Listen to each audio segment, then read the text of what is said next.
Okay, we're good.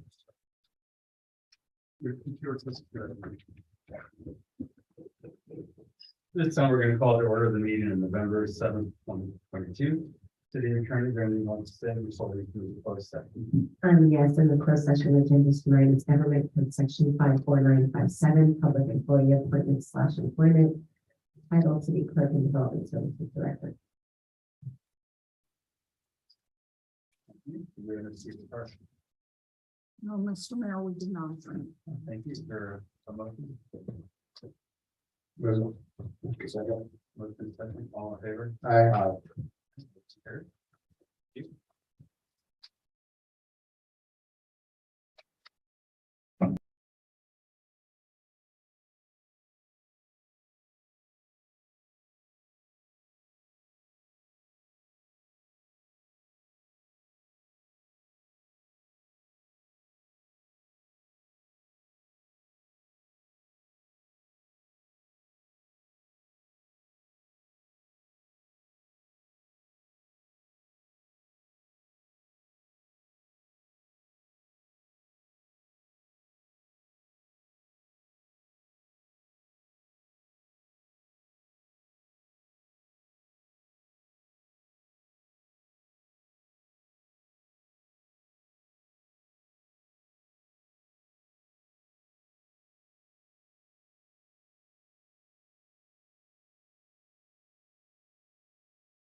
With that, we're gonna call to order the meeting of November 7th, 2022.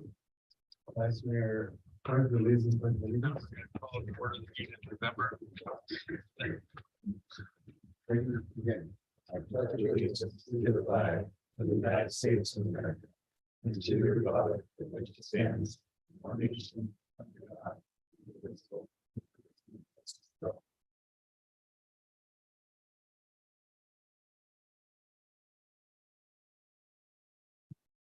Roll call. Councilmember Perez. Present. Councilmember Resendez, Here. Councilmember Morales, Present. Councilmember Burns is absent. And Mayor Velazquez. Here. And at this time, I would like to verify that the agenda for the city council of the city of Hollister regular meeting of November 7th, 2022 was posted on the bulletin board at City Hall on November 2nd, 2022 at 5 p.m. for Government Code Section 54954.2. Thank you very much. The attorney, you can refer out to closed session. Nothing to report, Mayor and Council. Thank you. Tonight we have a couple of presentations. We will start with water conservation. Good evening, council members. Very well.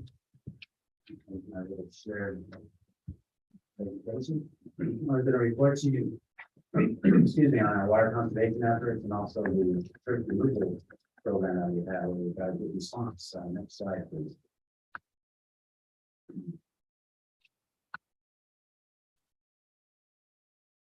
Okay. I just want to give you a little background on the drought. We only had a horrible drought from 2011 to 2017.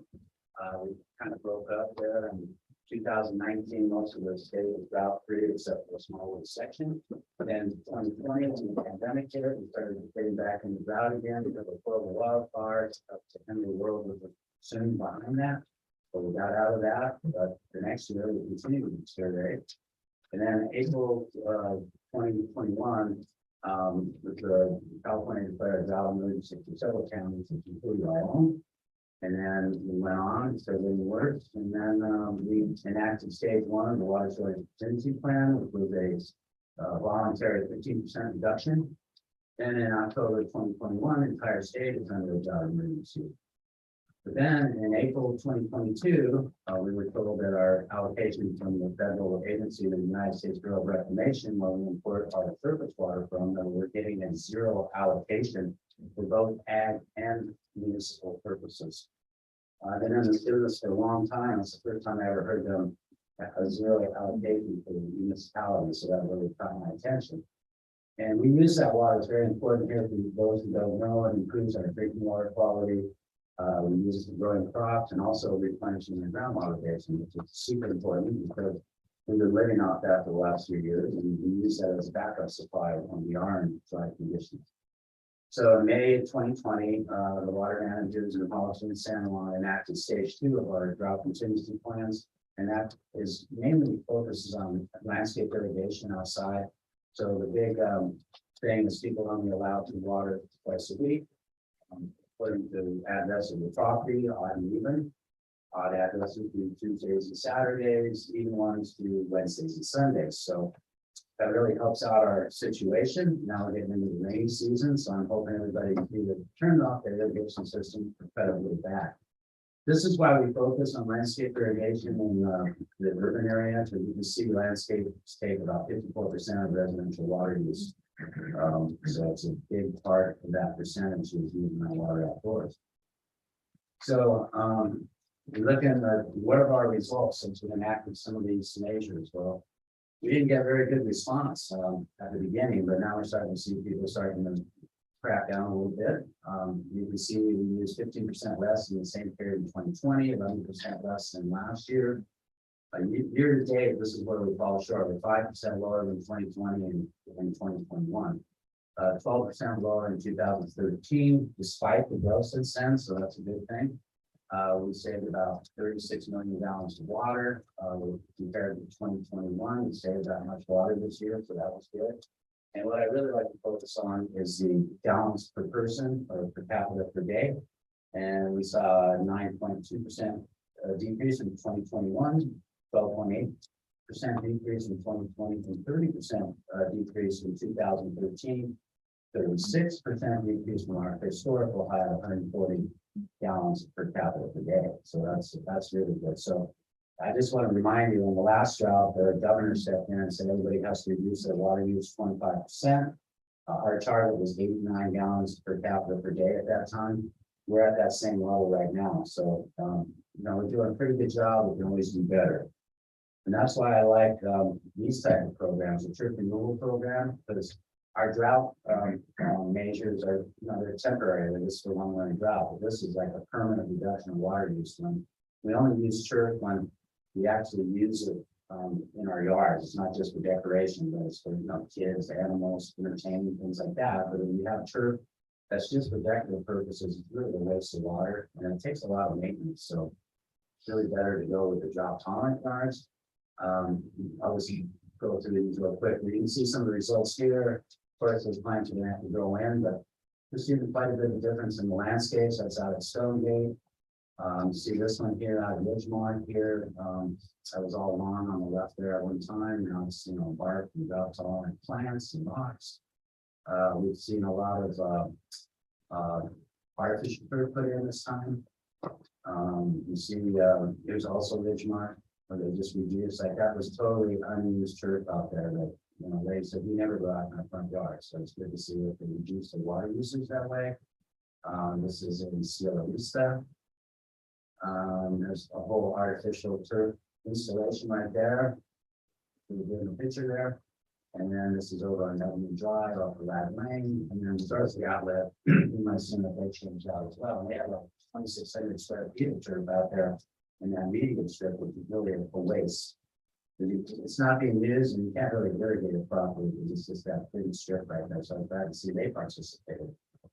So how much turf's been taken out? This was done as of October 27th. You just say no microphone. Yeah, I'm sorry. I like to walk around. Yeah, so as of October 27th, 47,000 square feet of turf have been removed through our rebates. We paid $89,000 for that.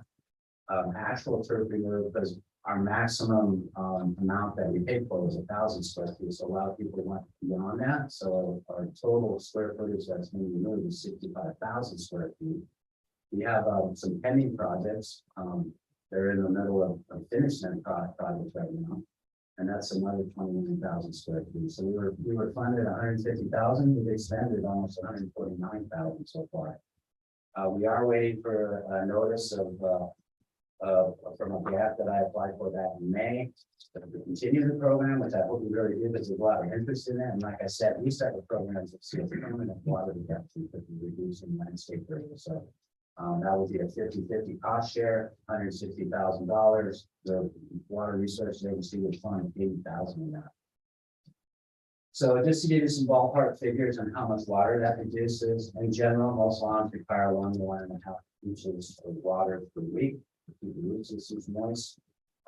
We do a little formula to convert that into gallons. So 1 inch over 1,000 square feet, we use that conversion factor, it equals 623 gallons of water that's used each week on 1,000 square feet of turf. So generally, the irrigation season is from mid-April to mid-October, 24 weeks. So we times that by 24 weeks, it's 14,000 gallons each year for 1,000 square feet. So with the square feet of the converted turfs that we've already paid for and it's already done, you're saving 976,000 gallons of water each year. We anticipate 1.5 million gallons of water being conserved by the time we're done with the program. We hope to keep that going. So that's, I think that's pretty good results. So I'm encouraging everybody this time of year, as the days get shorter and it's getting colder, to turn down your irrigation system to as little as you can. And then when storms are frequent, turn it off altogether. If you need any help with that, or need a leak check or anything, we're a free service to the Hollister urban area in San Juan Bautista. Just call us at the number that's displayed up there or visit our website. Be glad to send a technician out there and do a checkup of your house and make sure that's tight, there's no water leaking, and the irrigation system is working properly, and also following our conservation measures. Okay, excellent. Thank you so much for the update. You're welcome. Any other questions? Go ahead. I have one. So you were talking about the zero allocation of any surface water for the CDP. On that, why are we not getting any allocation? With the drought, there was no water in the system. I mean, we had, if you recall, last year, we had about 160% of our snow level, and our snow level, we had 160% of it at the end of December. I was like, water here. January 1st, what would happen, we started getting warmer, there was no storms coming in, all that snow started to melt, and the ground was so dry that instead of going in the river and filling up reservoir, it soaked into the ground. So the CDP water project, that's the one that's going to canals over the hill, correct? So we go to now, empties in the San Luis Reservoir, and we pump that water to the Chico Pass. So, but we're not getting anything from over there. Unless it's being bought on the spot market, which is an open market for water. There are a lot of people that have primary rights, like old rights that can sell their water. And last I heard, it's going for about $2,000 an acre foot. And so that water is available. So that's, yeah, it's a lot of money. And fortunately, at the district, I know the district manager, he's always looking a year ahead. So we still have some water in San Justo. But I don't know if you heard about the accident on Saturday, a truck hit a utility line pole and it messed up the power at the West Hills water treatment plant. So they're going to have to redirect that water up to the salt treatment plant at the top of Sunny Soap. So it's not going to affect water delivery or anything like that. It's just more energy is being used if you have to pump it for the. So basically the allocation coming from the CDP water system, that's only if we only get allocation if we're not in drought. You're not in drought, correct? Yeah, that's right. Yeah. Isn't that something weird? Well, I don't know how you can squeeze water out of the stove. I mean, there's no water to be had. How can you get water through the system? You know, and then you got to remember the environment takes the first priority. A lot of people think it's to save a little bit of the snow, which is one aspect of it. But one of the main reasons that it saves people is we need to have flow in those rivers so it keeps the salt water from coming in and foul our fresh water supply. So there has to be a flow there, but we also got the salmon. You got all kinds of fish in there. You got all kinds of plants. Try to save those. So those get the first priority, and then senior water rights holders, and then it's federal contractors. So we're down the ladder of priority as well, as far as that goes. So there's still water on the stock market. I know the district manager moves water around and stores some in groundwater bag out by Wasco before, so he tries to make amends for that. And then, between conservation, water recycling, and now the big push is to get more storage on the side of the hill. So when we do have wet here, we can put water in storage and be able to pump it back up and use it during the dry year like this last 2 years. But, having our groundwater basin, I don't realize people know how lucky we are, but like in areas like in Monterey and Santa Cruz, they don't have a lot of groundwater basins, so we have to depend completely on surface water. We have like 500,000 acre feet of water when it's full in our groundwater basin. And just to give you something to relate that to, San Luis, when it's full, has 2 million gallon acre feet. So we have a quarter of that capacity right here.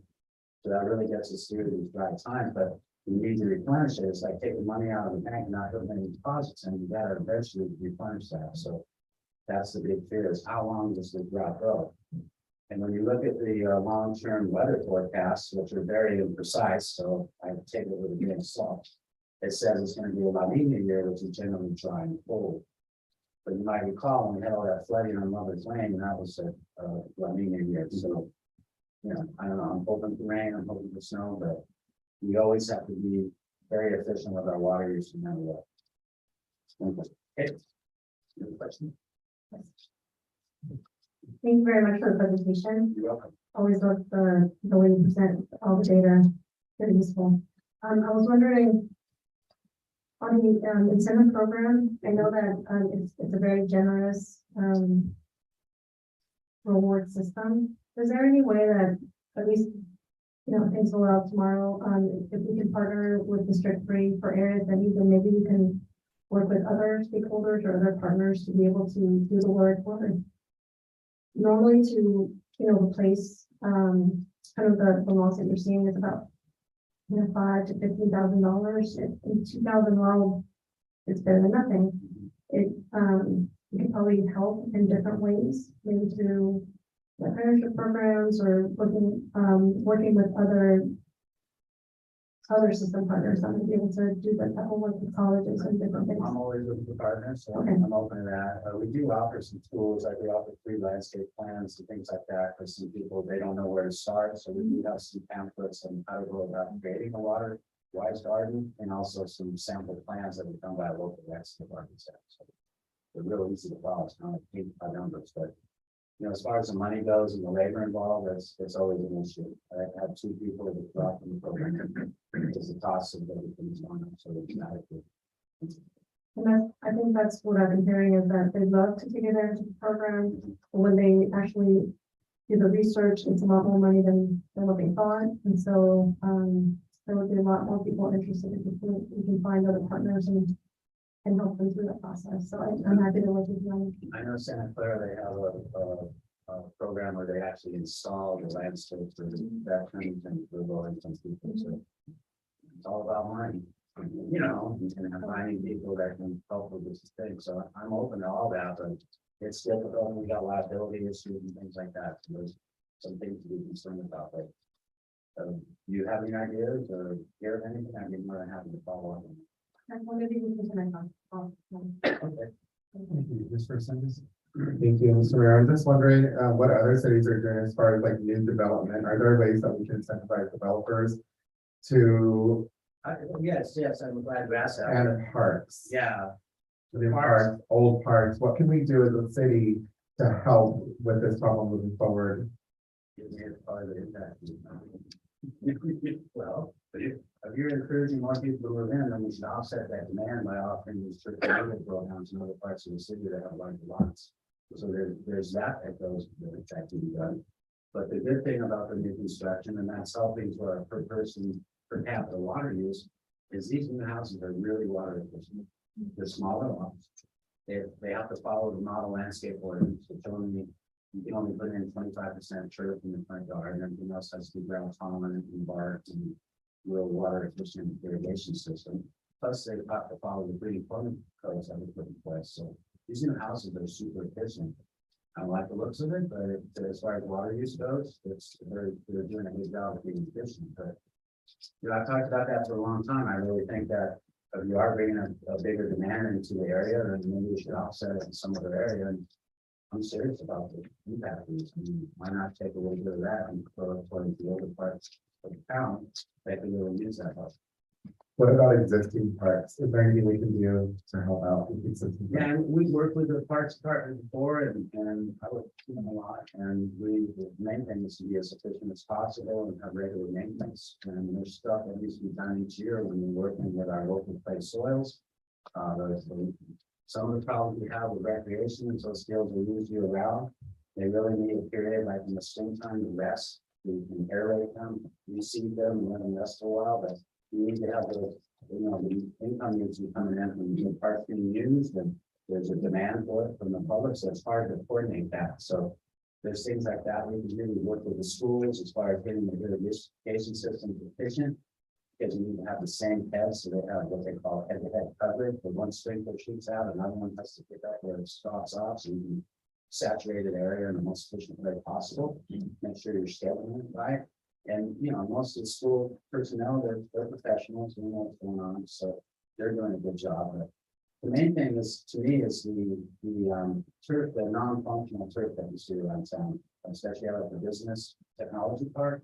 You'll see tons of turf out there, and over the years, this is just used for decorative purposes. I have a problem with the parks because they're being used, so that's a good thing, but the decorative turf is what I'd like to go out after. I've reached out to a couple of companies, but 1,000 square feet is maximum even in businesses, so that's not a huge incentive for a lot of people. And have thousands of square feet, but those are the type of areas I'd like to be part of the non-functional turf.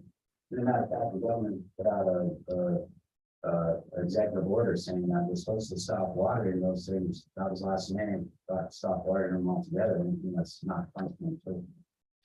And I know that's not being followed, so we could do better. Thank you. Thank you very much. You're welcome. Thank you. We'll now move on to item 2. County Assembly of Behavioral Health. To make the presentation.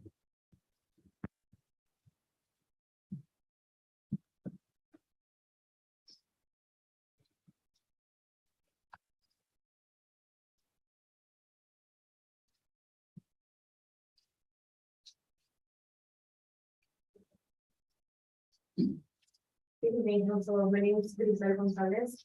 I'm the Director of Administrative Services at Behavioral Health. And Rachel White, our Assistant Director, was supposed to be here, but she wasn't feeling well tonight, so it will just be me. And we wanted to give you an overall presentation of our services at Behavioral Health and what it is that we do for the county of San Diego. So Behavioral Health has under its umbrella 2 main programs. Our specialty mental health services and our drug medical organized delivery system, which is a volunteer term for our substance abuse services.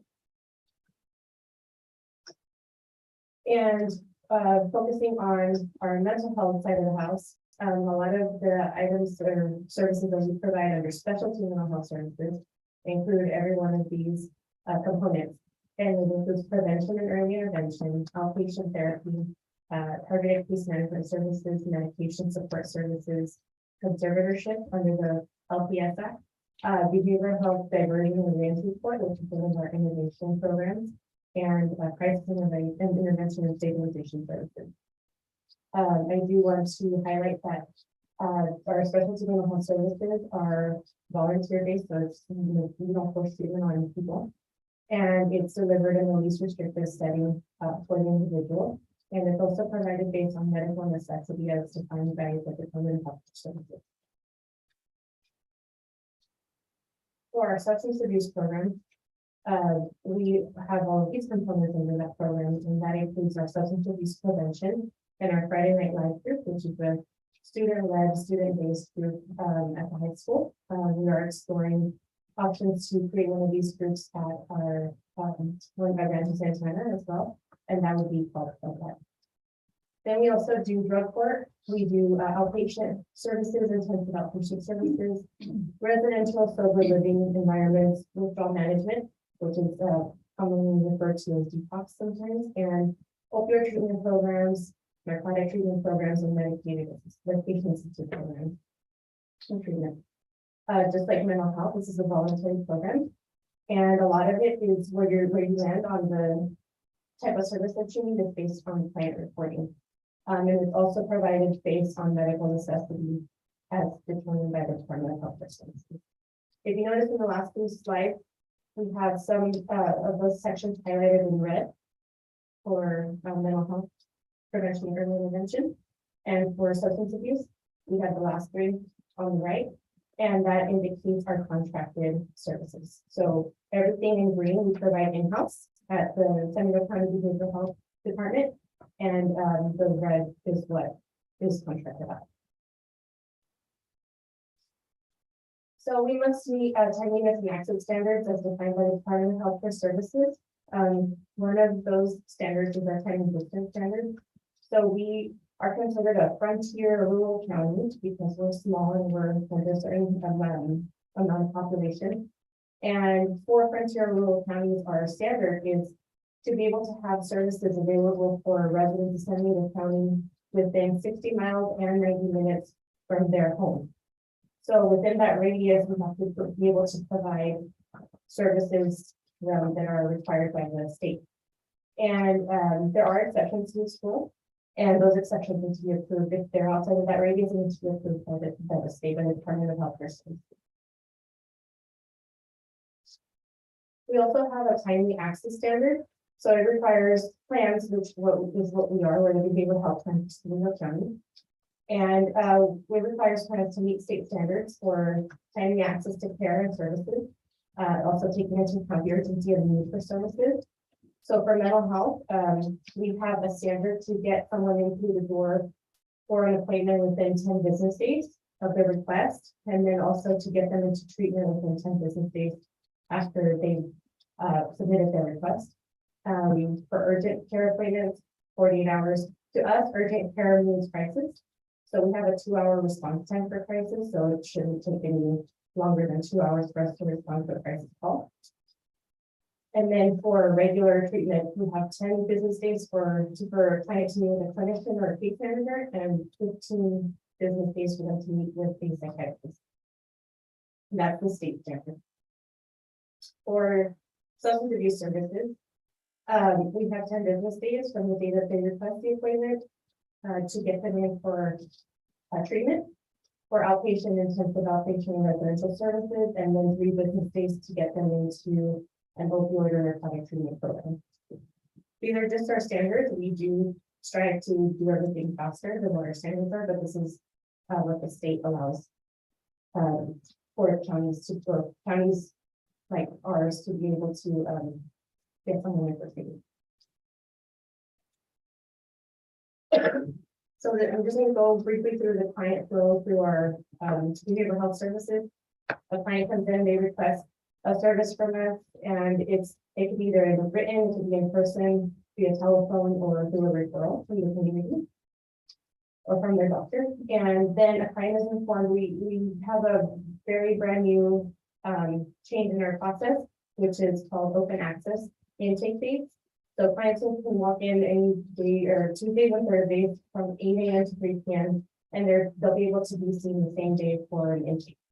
And this is on a first come first served basis. So we come in and you might have to wait a little bit until the next available person is available to take you in. And then after that intake, a provider that does your intake, like the clinician, provides they provide the chart that they do their intake paperwork to our access team. And our access team consists of licensed practitioners, and they review the paperwork, and they're able to either determine the level of care for the client and approval or denial of services for treatment. If a client is denied based on or not meeting medical necessity, then the client is provided a letter with linkage to other resources or referral submitted to their managed care plan, so that the managed care plan can then follow up with the client to be able to get them in with their resources. And of course, special circumstances and populations have shorter time frames. We always have exceptions to the rule. Then after that goes through the whole access process, our clerical team will call the client and we'll schedule an appointment with the providers that were indicated, which we have up to 10 days for them to meet with a case manager, a clinician, a substance abuse counselor, and then 15 business days for them to meet with a psychiatrist, either in person or through telepsychiatry. And then the client will come in, they'll meet with their provider for the first appointment. For substance abuse clients that are referred to a contracted provider, which are those red boxes that you saw on the hierarchy page. The assigned substance abuse counselor will help and assist them with linkage into that program. So after they come in, they have their first meet with the clinician. Then the client continues to meet with their provider for ongoing services. And if anytime between then and now the provider thinks that they need an add-on service, like maybe medication or case management, they provide a referral for our access team to be able to approve that. And then our therapist has to schedule that for the client so that they can continue getting more of like a full care approach to their treatment. And then at the end, if the client completes the treatment, that's great, that's the ideal situation. Then they are discharged from services and their chart is closed out. And on their side, if they're unresponsive to treatment, they stop coming in for their treatment. Or they just have no more contact with us and they're sent attending letter notifying them that if they don't respond to that letter, they will be closed out on the 10th day. And like everything, they're able to come back in with the system whenever they want to bring up everything else. A few things to consider before I end the presentation. We are, the San Diego County Behavioral Health is the mental health plan and the DMCODS plan, which is a substance abuse plan for the county of San Benito. We are mainly responsible to serve mental health clients with San Benito County Medical Health and for the indigent population, which are individuals that don't have insurance. We currently serve clients in the least restrictive setting for their condition. We serve clients that meet the severe criteria for specialty mental health services. If they don't meet the severe criteria, they're then referred out to their managed care plan. And for substance abuse, for clients that need medical necessities for outpatient level 1 and above for substance abuse. And then medical necessities determined by the state of California, but also using the guidelines in the DSM Manual for Mental Health and the American Society of Addiction Medicine guidelines for substance use disorders. From this year till 2027, on a rolling basis, we will be having a lot of changes while the state goes through medical reform. So that includes that things like medical necessity guidelines that are going to be changing for certain populations. They're trying to widen the door for more people to come in for access to services. And they want to move towards a whole person care approach and treatment to be able to improve quality outcomes, reduce health disparities, and really transform our delivery system from treatment all the way down to payment reform and how Medicare reimburses us for these treatment options. And it's going to be an ongoing process up until 2027 is when they're ideally complete that. It'll be rolled out. So there will be a lot of changes to our system as we go through all of that. I think that was the last slide. Do you have any questions? Any questions from the council? Go ahead, sir. So, so all these are voluntary programs except for the ones that are referred by probation. That's a question for probation. Everything's voluntary, so even if probation refers to us, it's voluntary. If the client that no longer participates, then we have that communication with the probation officer so that we can let them know this client isn't participating. You want to talk to them, or we can no longer, we can't force anybody into treatment. I understand.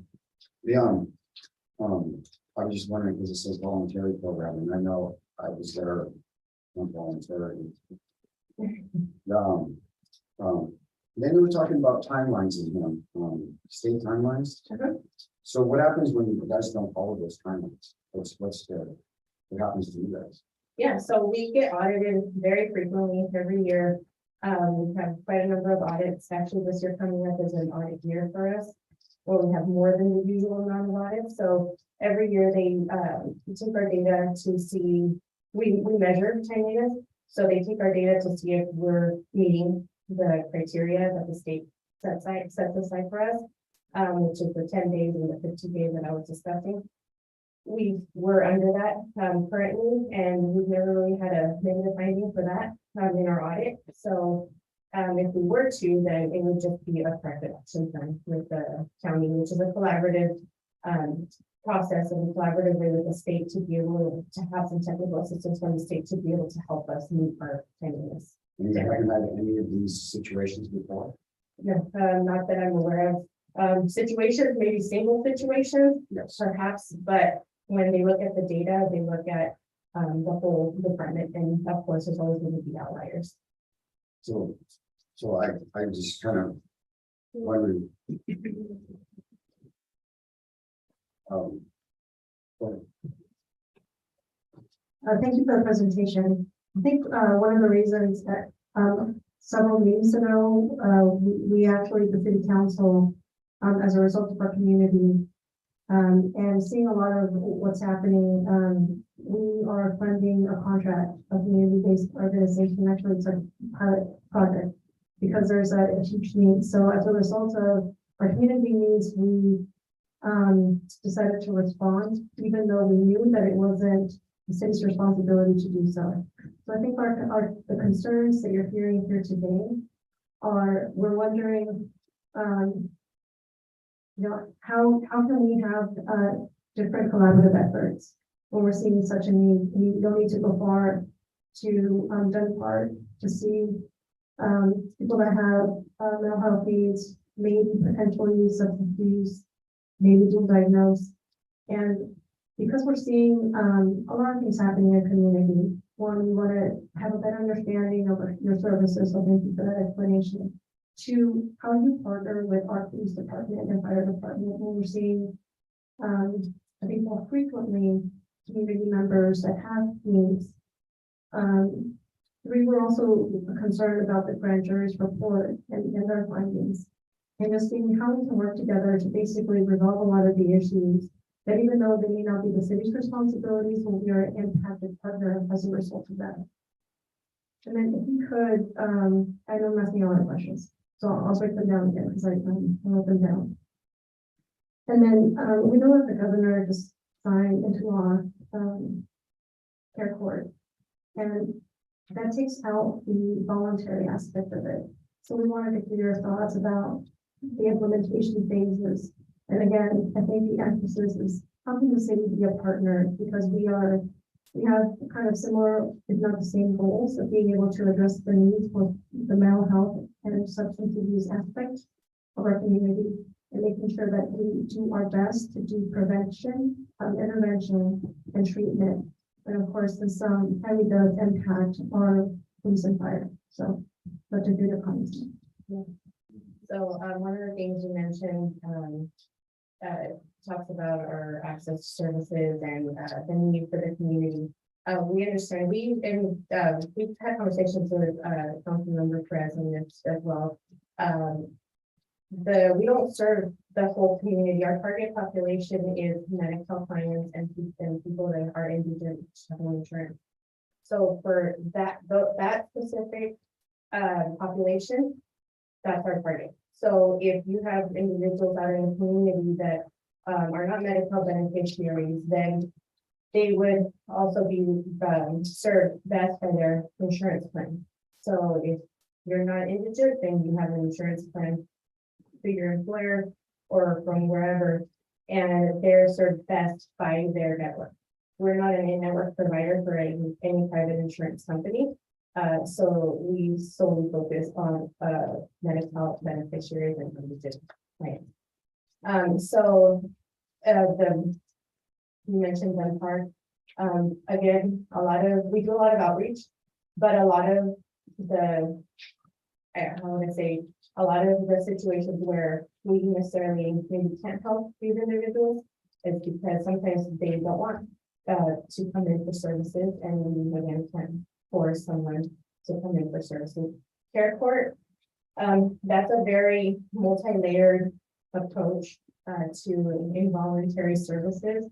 Care court is still very new in its infancy stages, that the county still needs to figure out how we're going to approach Fairport, just like any other county in the state.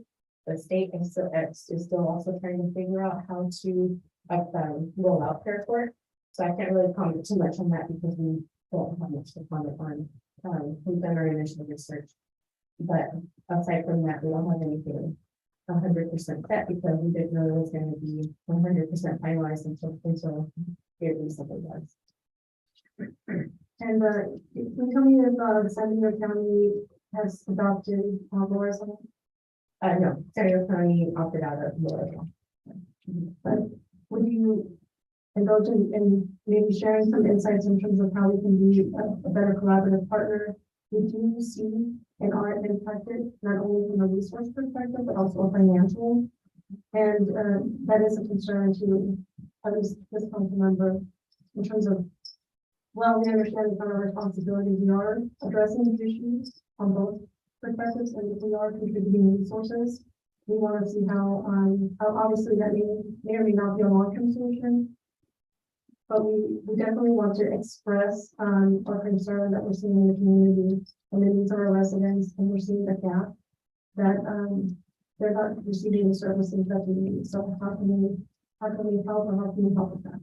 Yeah, so like I mentioned in the presentation, we provide prevention and early intervention services in-house.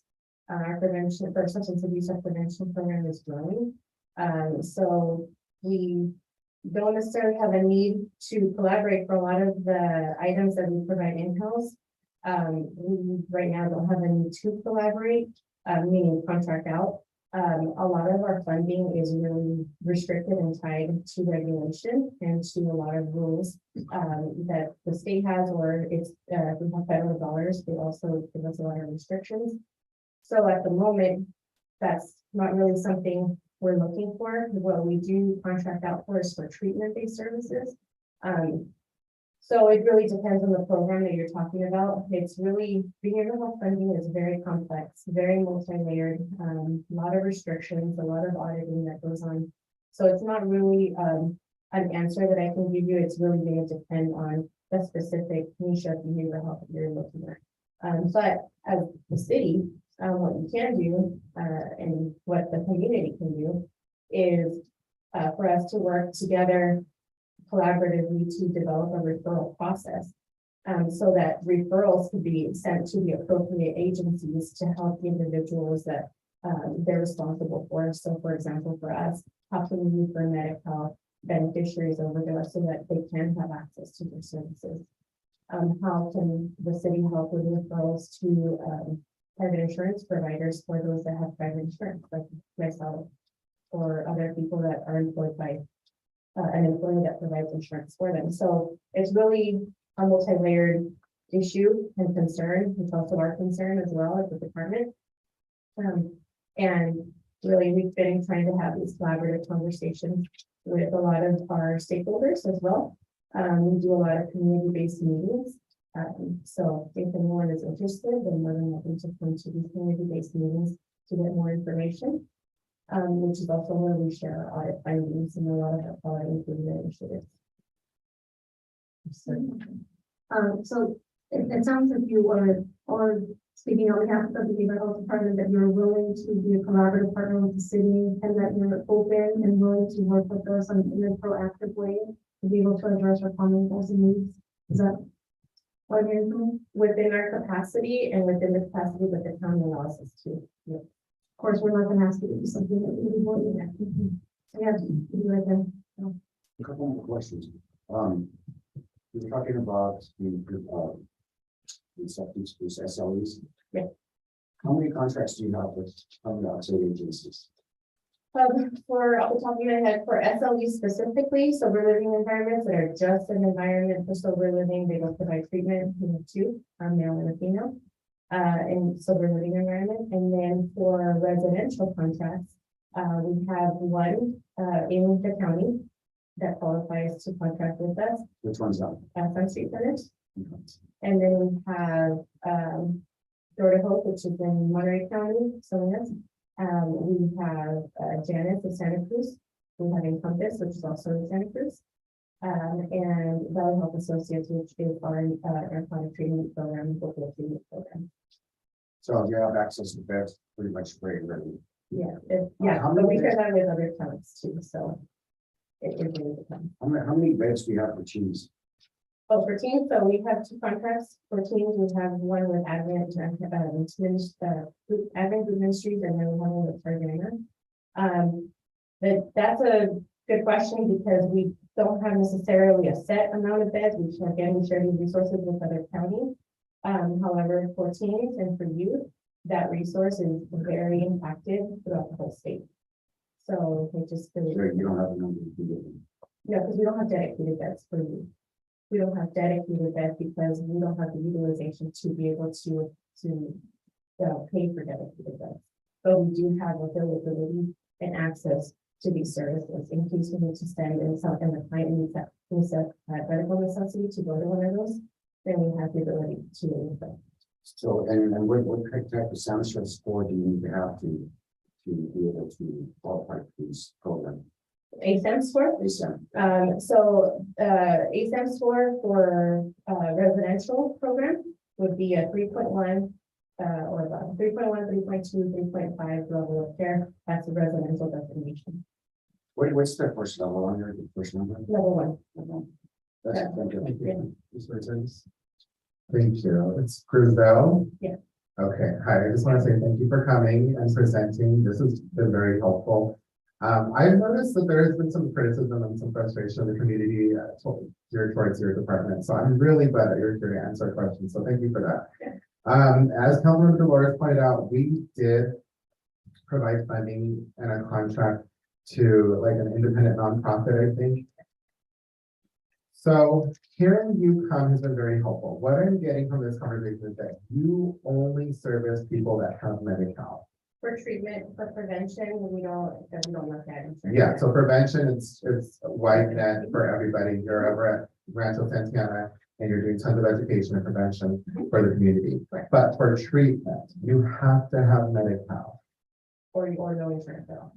or no insurance at all. Okay, so that was my question. It's like, how do these kids, how do these people that are actively using that don't have insurance, how do they get serviced in our county or community? They can come to us and if you have no insurance at all, we do provide case management services. If you meet the medical necessity criteria for our services, then we do case management to help link you to either applying for Medi-Cal or any other insurance provider that may fit better. But most of the people that are indigent and don't have insurance, most of them qualify for Medi-Cal. So we help you with that application process. Okay, and what about people like, let's say they have overdoses? What do you do at that type of a situation? How do you follow up with them? Like if we have a teenager that has an overdose, and let's say that they don't qualify for Medi-Cal. Let's look at both instances. If they do qualify for Medi-Cal, I'm assuming that you'll get them Medi-Cal and you'll get them, but I don't know where it goes from there. And if they don't, what do you do in that aspect? How do we reach out and get them treatment right then and there? How do we provide support for their family and for them? Yeah, that's a good question. If they do have Medi-Cal or qualify for Medi-Cal, then of course, they're more than welcome to come through our doors. They have an assessment done to determine what level of care that they're going to fall into. Because they don't always have to start at level 1, they could start at level 3.5 and work their way down or up. And so we provide those services to them. If you don't have Medi-Cal, let's say you're under mom and dad's insurance and they are insured by their employer, then we can help by providing some of that linkage to be something like case management, where it's simple. We can help you call your private insurance to try and set up an appointment for you and do that warm handoff. And if not, for youth, we have something called minor consent.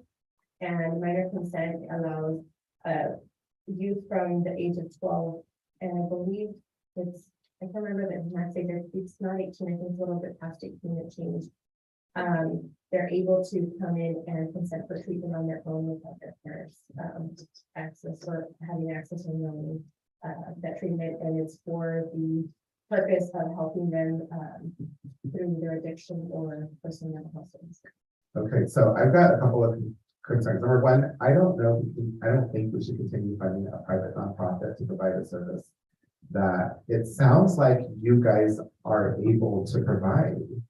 Yeah, we provide a lot of the services, for the whole county, so it really, for the medical beneficiary population and indigent population, that's who we can serve. If other nonprofits are serving, for prevention, we serve everyone. Yeah, Yeah, and if they have private insurance, you're still gonna do case management to help them to tap into that and then do a warm handoff so that they're getting service. yeah, we will, counsel the client and we'll let them know, hey, maybe this route might not be the best for you, because honestly, if you really think about it, if you tap into the resources that your private insurance company has, you probably have a lot better network and resources than the county behavioral system has. So we redirect them over to that. So two things, I'm wondering, number one, where is this frustration or where is this criticism coming from? Number one, and number two, if you were to say that there was a gap in service here, or we could do a better job, where would that be and what would it, how could we do that? Yeah, so I think a lot of the frustration is coming from, I see it as well, from miseducation or not having all of the information. I think that happens. Are there going to be exceptions to how it should be done? Of course. I think a lot of it comes from not necessarily having the full information. And we're more than welcome, or you're more than welcome to come and ask this question. And we're more than happy to. I'm sorry, I can't hear you.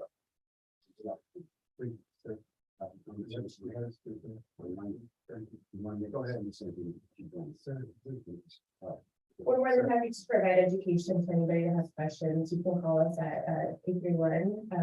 It's 831-626-4020 or toll free number 888-626-4020. On our website, we also have a contact us page that I've been managing myself, and I will provide you a response.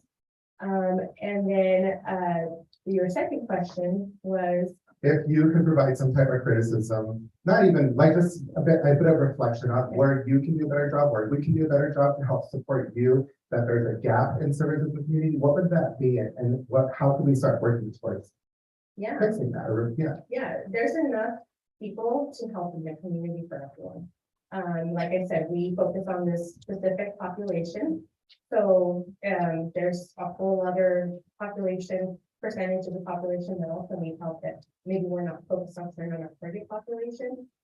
Like I mentioned, a referral process or being educated on how to refer and who to refer where would be very helpful, so that in case you're talking to a friend or somebody in the community and they tell you, hey, I really need this service, then you can help guide them in the right direction. It's really a lot of education to the community. So just a couple of follow-up questions. So the timeline that you're talking about here, this is a goal. This is not implemented right now, correct? The timeliness standards? Yeah, it's, Yeah, those are standards that are handed down by the state. I know, I'm saying, are you It's- following these guidelines? We have to follow those guidelines. It's not a goal. So this is part of the problem with the misconception of mental health department and everything. It's too bad Roland left for this. But what you just told me and what I just read here is not what I'm living. And that's the problem that we're having out there. And for my case, it was turned into an overdose to my son. So I'm a little bit, upset with the words that you're telling me, because what you're telling me, what this tells me, what is going on here is not happening. With the phone calls that I called you, Rachel, I'm not asking you to guess. So he's asking about. So when you stop, I'll continue to talk. I'm trying to be nice and possible, but you know what you're telling me is not what's happening. What you're telling me is not the truth, what's going on. This is not happening. I spent almost 60 days to get my son into services here. You want to tell me I'm lying? You want to tell me I'm lying? Let's pull up the paperwork. Let's pull up the paperwork. She's in a presentation. And I'm asking you what would it be? And if you will just let him talk instead of interrupting all the time. My question was, is this goal or is this what's implemented? Because she told me that there has been no one that has been done over these timelines. That's not what I said. I said we haven't had an audit finding negatively. Oh, because you're still going to do this year. No, I mean, there's they do them every year. So I can't speak on specific client information because that's against the law. So I won't comment on that, but, so we do strive our best. Those are standards from the state. And we strive to do it a lot more sooner than what it really, what the state allows us to. Well, my experience is a lot different. And we also have a very robust grievance process, so if there is anybody that is experiencing any type of concern with our process and our system, you can give us a call, we'll work through our grievance process that also gets audited by the state. Thank you. Thank you. So I'm just trying to look at this holistically, like what's the root of the problem?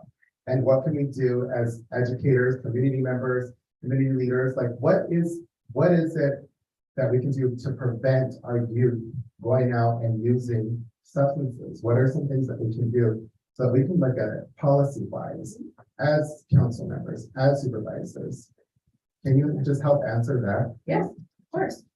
So for our substance abuse program, it has to do a lot with prevention. A lot of our funding gives us components under the prevention category, and that includes alternatives. So what kind of alternatives can we give our youth so that they're going and doing positive alternatives as opposed to negative outcomes like using, drinking.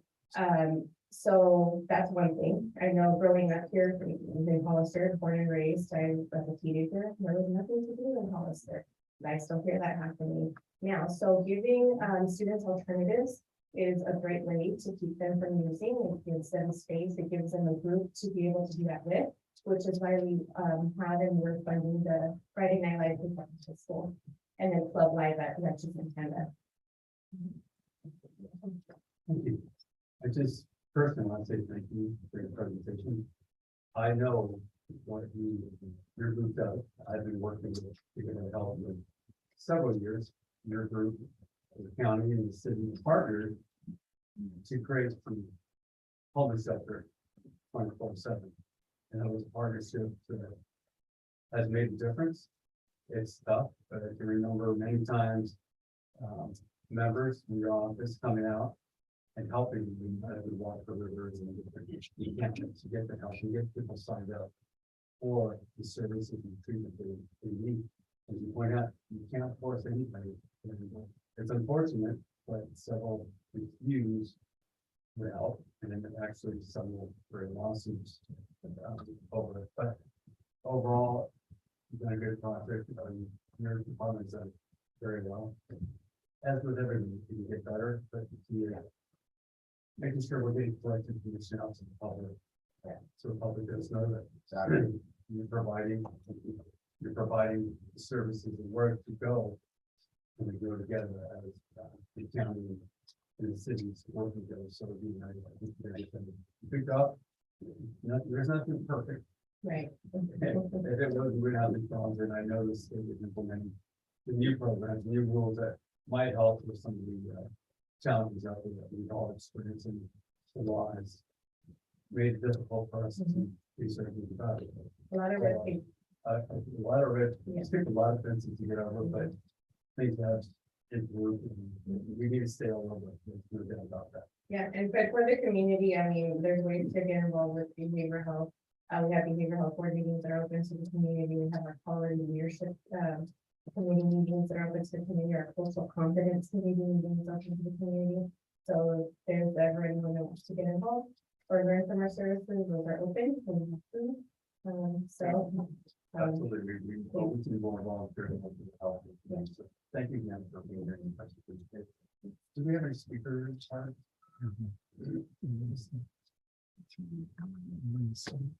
We have Ellie Salinas on Zoom.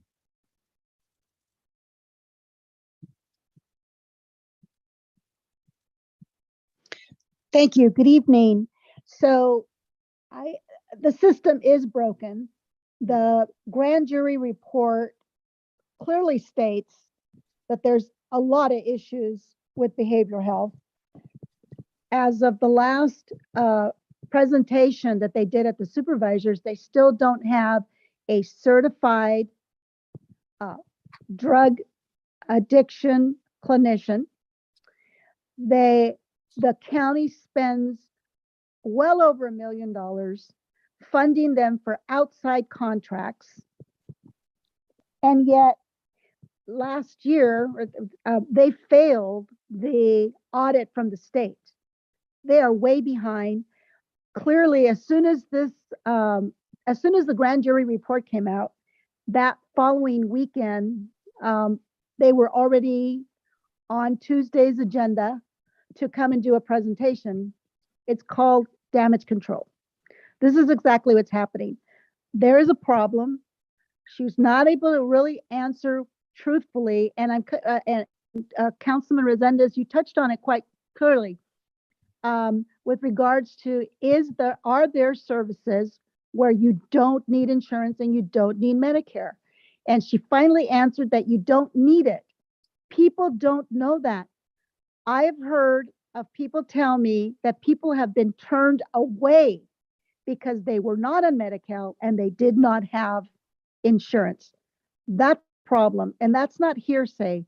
That is actually happening, and people have come forward at the Board of Supervisors and they've spoken about that. We don't have any control over the department. The county does. It needs a total rehaul. Alan Yamamoto finally retired. Month after month after month, he'd come in and he wanted more money for outside contracts. And not only did he want money for outside contracts, they would come in and would ask for a contract that had already expired. Let's say the contract expired in February and it's July or August, they're asking for money and it's already gone through. That's how backed up they were. They're top heavy in administration. And how is it that if they're top heavy in administration, they're not accountable to really what's going on within the departments? There are 13 administrative assistants to 36 licensed clinicians. There is not one person licensed in this department where they can bring in interns. My neighbor was turned away because there's nobody there licensed to supervise them. There's a lot of this really needs an overhaul, and I understand it's just a presentation. Clearly, please keep in mind this is simply damage control. They have a lot of work to do to come up to par with the state and clear themselves from cronyism and nepotism within the department. Thank you.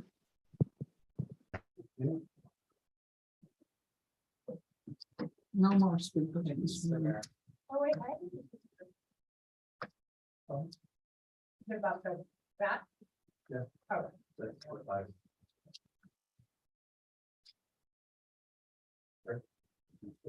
Are we gonna? Or is it what is No, it? no, yeah, Yeah, no. I have something that's not on the agenda. I'd like to- Griselle, can I ask you 2 questions? Is that okay with you? Sorry to put you on the spot.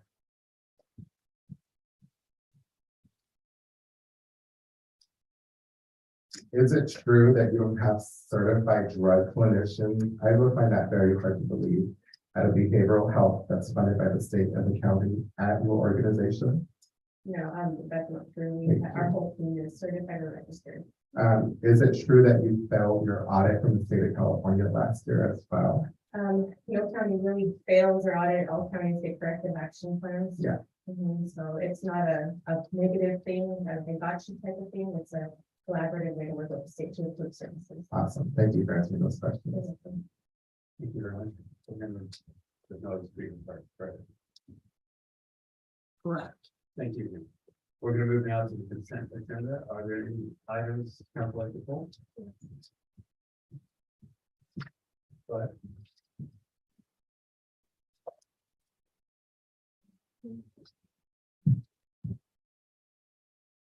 Number 4, number 7, number 10.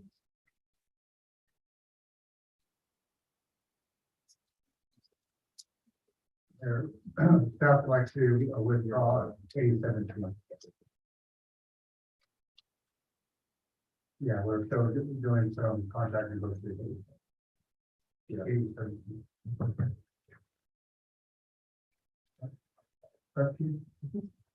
Okay. Is that it?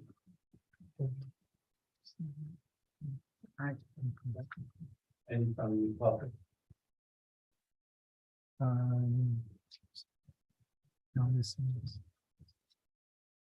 Like Eleanor Salinas.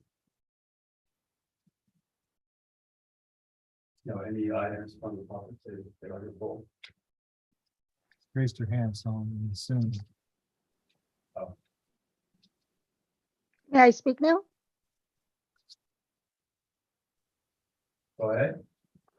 I would like to pull item 7, please. Third ahead. Thank you.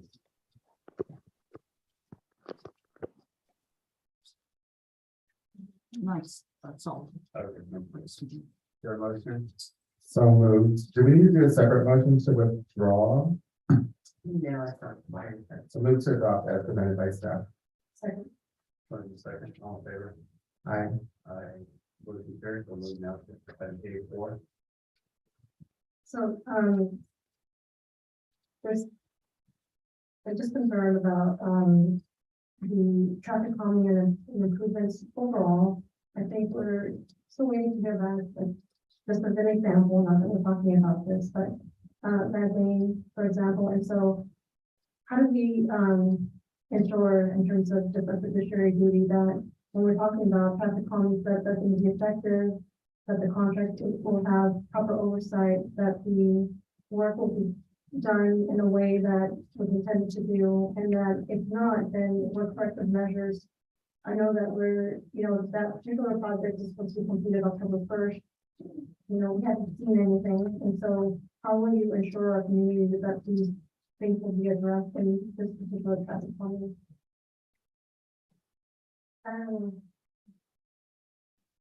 Well, really, Lat Lane was, an exception. I mean, that's never happened in the 23 years that I've worked here. So, I think that we have the staff, that's capable of overseeing the projects, to keep that from happening. I can't discuss what goes on with the design process. I'm not an engineer, I'm not a tech engineer. All I can tell you is that with our, we have very qualified public works inspectors, that are going to be out on jobs, and, I really don't know how to answer that question for you. I'm sorry, I was trying to get my answer. I'd like to at least hear. Be specific in your question. Okay, so contract compliance. So you have qualified staff. Can you give us a little bit more information in terms of what steps do you take? What quality assurance measures are you going to take in order for this to actually, if you can talk about that? Well, I would probably talk about it, and, the council has the ability to have these questions prepared, and I would really love to get answers. If I have a little time to prepare and give you all proper answers. Yeah, if they told us that this department can actually come back with the appropriate answers. And it's something that my residents have emailed about in terms of just compliance, when things are going to get fixed. So I'd like to at least be. That's a different project, though. I understand. I'm looking at preventative measures in terms of traffic calming projects moving forward, because those are the questions I get.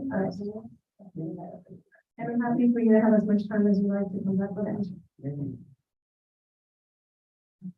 I'll say for this particular project, it's a different type of traffic calming project. It's not the striping and the thing, but the lab lane is speed cushion.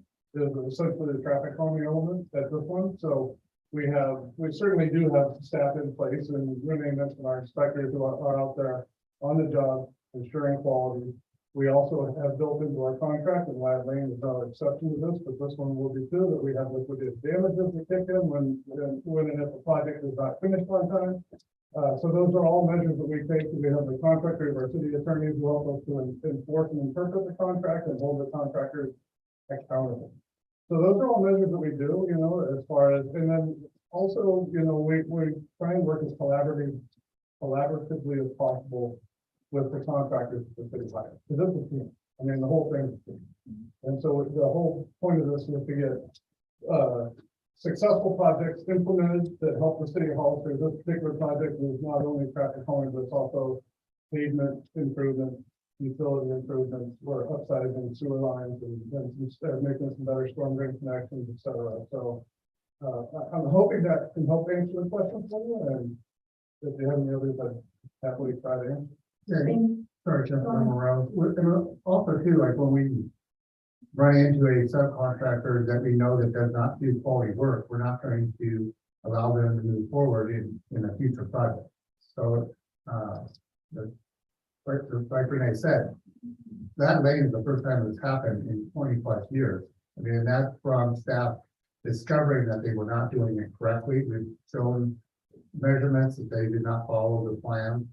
So, you're seeing the result, not only you're seeing the result of staff doing their job. And now it's, I don't want to go into litigation in open session, but we're going through a process. And that's the difficulty, you haven't seen the results yet, and we're working to get there. So thank you for your, that was a better answer. Ms. Browis. This is a call for bids, is it not? We're just gonna put out bids. I just asked you about it. So then you're gonna bring it back to us. Come back to you and get authorization to approve a contract. Okay, so that's what my understanding was about this, and that's why I was a little bit confused when all these other things were brought up. So this is, just to be very clear, this is a call for bids to fix the road on Miller Road because it's very much degraded. Yes. 17 out of 100 is the current pavement. I forgot what the PCI stands for. 17, oh yeah, pavement condition index. Also, as the gentleman pointed out, we're gonna fix the infrastructure underlying the roads. We're gonna possibly put some speed humps, but at this point, it's just a call for bids. That's what I thought. Thank you for clarifying that. Appreciate it. We're speaking, someone said something about speed bumps, speed bumps, speed humps, the plastic one. So when this was first brought up to us, I was told that we were told that the fire trucks were not going to be slowed down, but they are. Is there any way to make sure that we can cut these tiles or something? Because of my recent unfortunate situation, seconds matter when it comes to your breath. With all these speed humps going all over the place, it's like people need to understand you are slowing down the process of a fire truck getting to your house to save your kid, your parents, yourself, at 10 seconds every bump. So what we have 10 seconds every bump. what we have worked out with fire department is so long as if we separate, we've been using a minimum 2 feet separation between the cushion. We go to 3, then the fire department says they can make it no problem. So what we're going to do is from now on, all the specs are 3 feet, 3 to 4 feet minimum. So that's so the gap will be large enough for the fire department to straddle them. Their dualies, we're hitting them on the 1 to 2, yes. But and so then in addition to that, I've spoken with our public works director, we're gonna go back and retrofit. If we take out a cushion then we slide the end cap over, that becomes a 3.5 foot gap and we should be good. Thank you. I know seconds matter. Thank you. Thank you. Ms. Ross. Wanted to say thank you for your work. I think sometimes, unfortunately, information comes out. And we're probably not here, you pointed out, the first time we've seen anything happen like this in the 20+ years. And as Nancy pointed out, staff is the one that taught it. Bids go out for bid. Contractors are hired to do the job right. Inspectors are there to make sure they're following the specs and the plans. In this case, that's exactly what happened. It wasn't the general contractor that called it out and followed it. It was the inspector, our own staff that called it out and demanded to be done right or not get paid and penalties. So there's a system in place. I just want to say thank you. I think it's a little fair to be from the spot about how some of these things work, but it's contract law.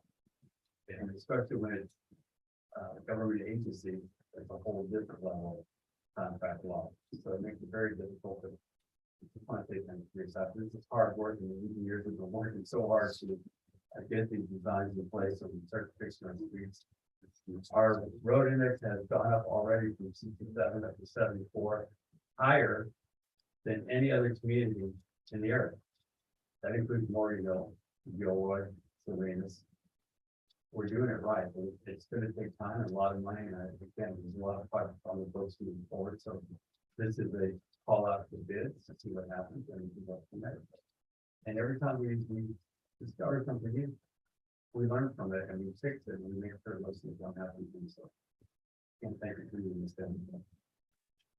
We have any speech. I have another comment. So, I'm assuming city, manager, you're gonna be working with the city attorney to address a lot of the issues that we've had in terms of how we put things out for bid and address the local hires, the design build potentially if it's applicable, so that we look for the bidder who's most qualified to do the work instead of just whoever bids the lowest and then having to come back and augment contracts because they'll get a different rate later on. So I'm assuming all those things are gonna be addressed as the result of this bid going out. Yeah, I mean, we'll follow the contract law and then wherever we can, where we can get better quality, we will definitely follow those procedures. And I want to make sure we're clear on this because I don't want false information out to the public. Government contracting law, there's a lot of rules to this. And it's not about picking your favorite contractor. It's actually mandatory. You pick the lowest bid unless you can disqualify them for certain reasons, how it work or something that pops up. It's not where you can just say, we know you've done good work and you are the top, the highest one, so we're gonna pick you. It doesn't work that way for a reason. Sometimes, most of the time it works well this way, but there are times it doesn't. But by law, it has to go to the lowest bidder. Unless they can be disqualified for some reason. I want to make sure that's clear, because I don't want people to come back and say, we should have done this, done that. We have to follow the law. And that's what makes it so complicated to get it. So I'm thanking you and the staff because you're working so hard to make sure we're doing that so we don't find ourselves in trouble. I mean, that's I do have another comment. I just want to apologize to you. I agree with them there. You guys do outstanding jobs. I really appreciate you being up here. I just want to remind the council that we do have a code of conduct in place on how we talk to the staff and each other.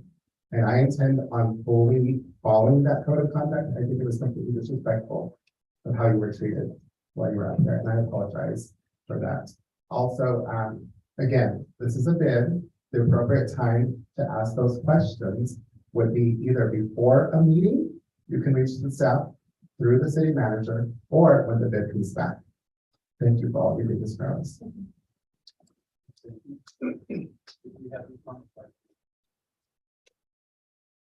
No, we don't. Move to adopt. There's a motion for a second.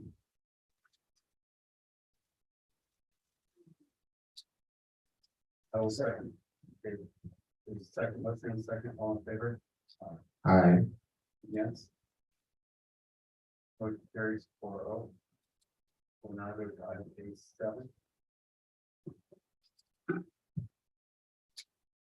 So this one, I don't have any questions particular for you. Thank you for the trial.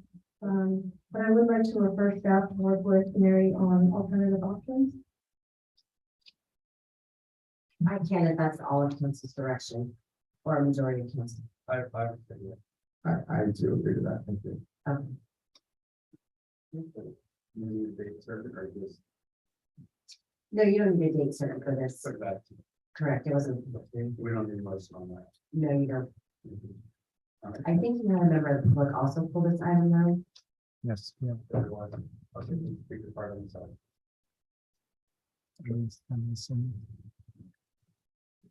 Leah Salinas has her hand raised on Zoom.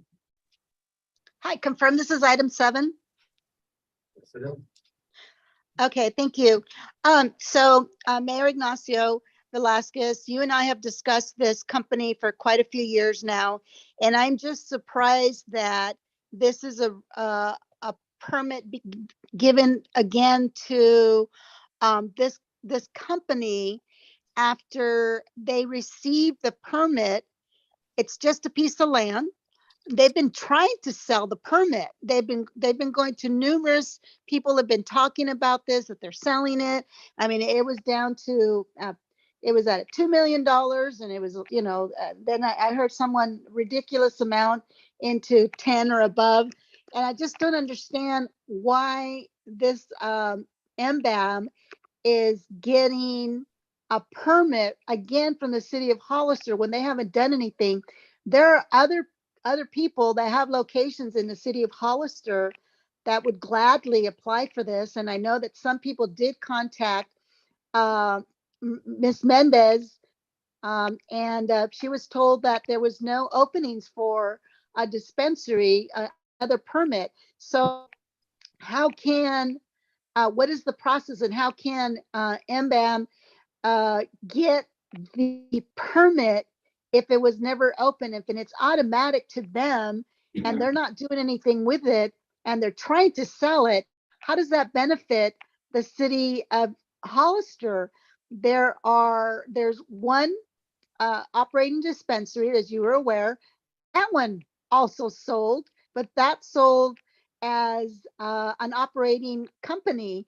And Mayor Velasquez, you're the only one that's been there, that's on there at the dais, that knows that when the ordinance was written, these companies, we were supposed to make sure that nobody was going to be selling them, and yet that's what has happened. So I'm really concerned that MBAM still hasn't made anything. It's still a plot of land, and you go ahead and the city approve under an administrative type of process, just under consent item, without having the public have any input. And actually, the public didn't even know about it. I just found out about it when I read the agenda, that they had even applied again, when we could have had other people that already have facilities already built up in the city of Hollister that are operating cannabis, that would more than happy to operate a dispensary. Thank you.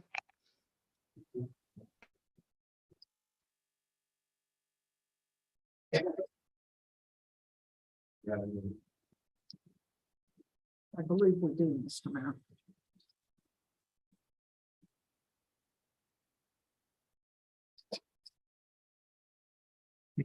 Peter Brazil, like to speak. All the time.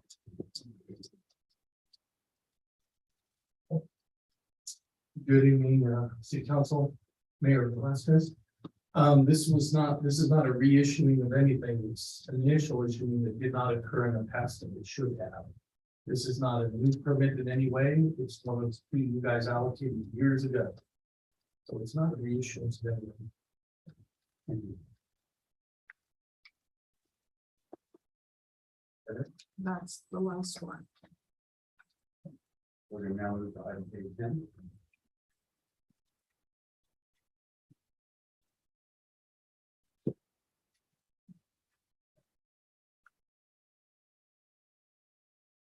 Hi, David.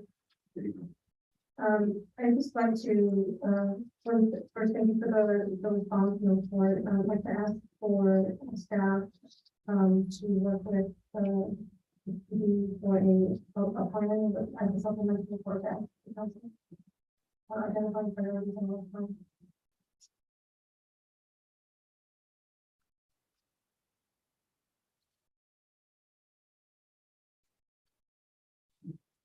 Good morning.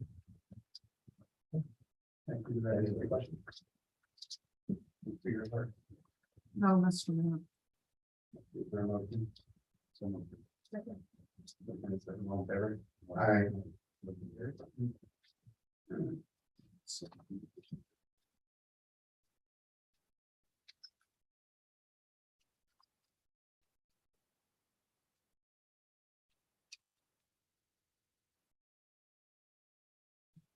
Okay, we're gonna move to public input. This is time for anyone in the audience to speak on any item not on the agenda and within the subject matter jurisdiction of the council. Speaker cards are available in the lobby and are being completed and given to the city clerk before speaking. When the city clerk calls your name, please come to the podium, state your name and city for the record, and speak to the city council. If you are joined by Zoom, please click on the bottom of your screen, raise your hand. If you're joined by Zoom using a cell phone, please press star nine. Each speaker will be limited to 3 minutes with a maximum of 30 minutes per subject. Please note state law prohibits the city council to discuss or take action on any item not on the agenda. Do we have a speaker first? Yes, we do. We have one from Stephen L. Beck.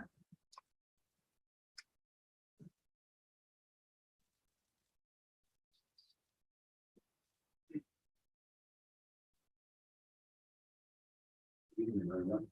Would you like me to start? I'm Stephen L. Beck. Yeah. Here on the recommendation of the city ordinance. Code enforcement officer, suggested I come down here to address this issue that I have. I live at 901 Freedom Drive.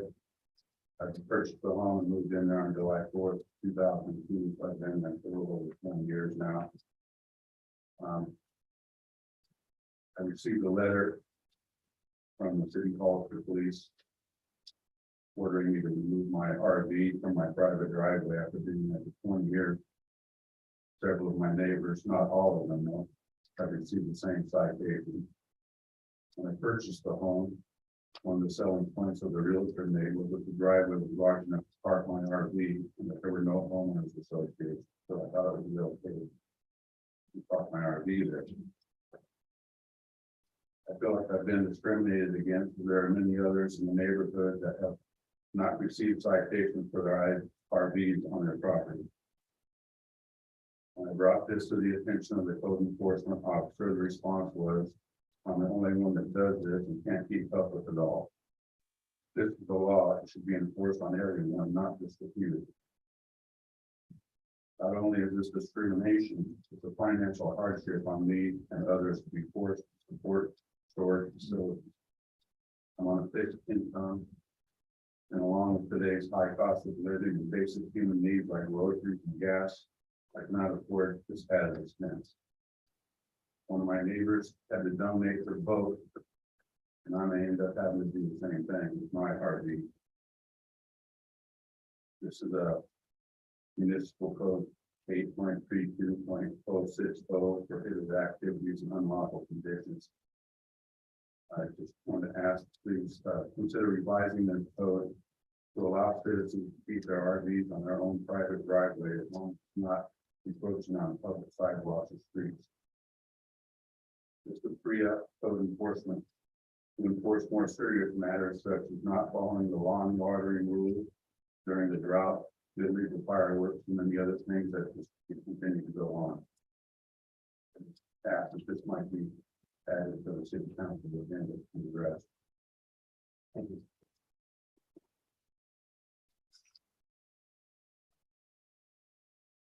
Jose Villalpando.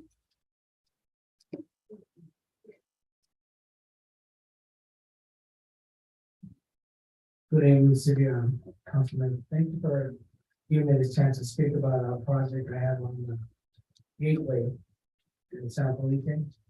It's a 17-acre project. We've been at it for almost 4 years now. We've been turning in plans and finally we got 2 years ago the subdivision of the first 4 lots.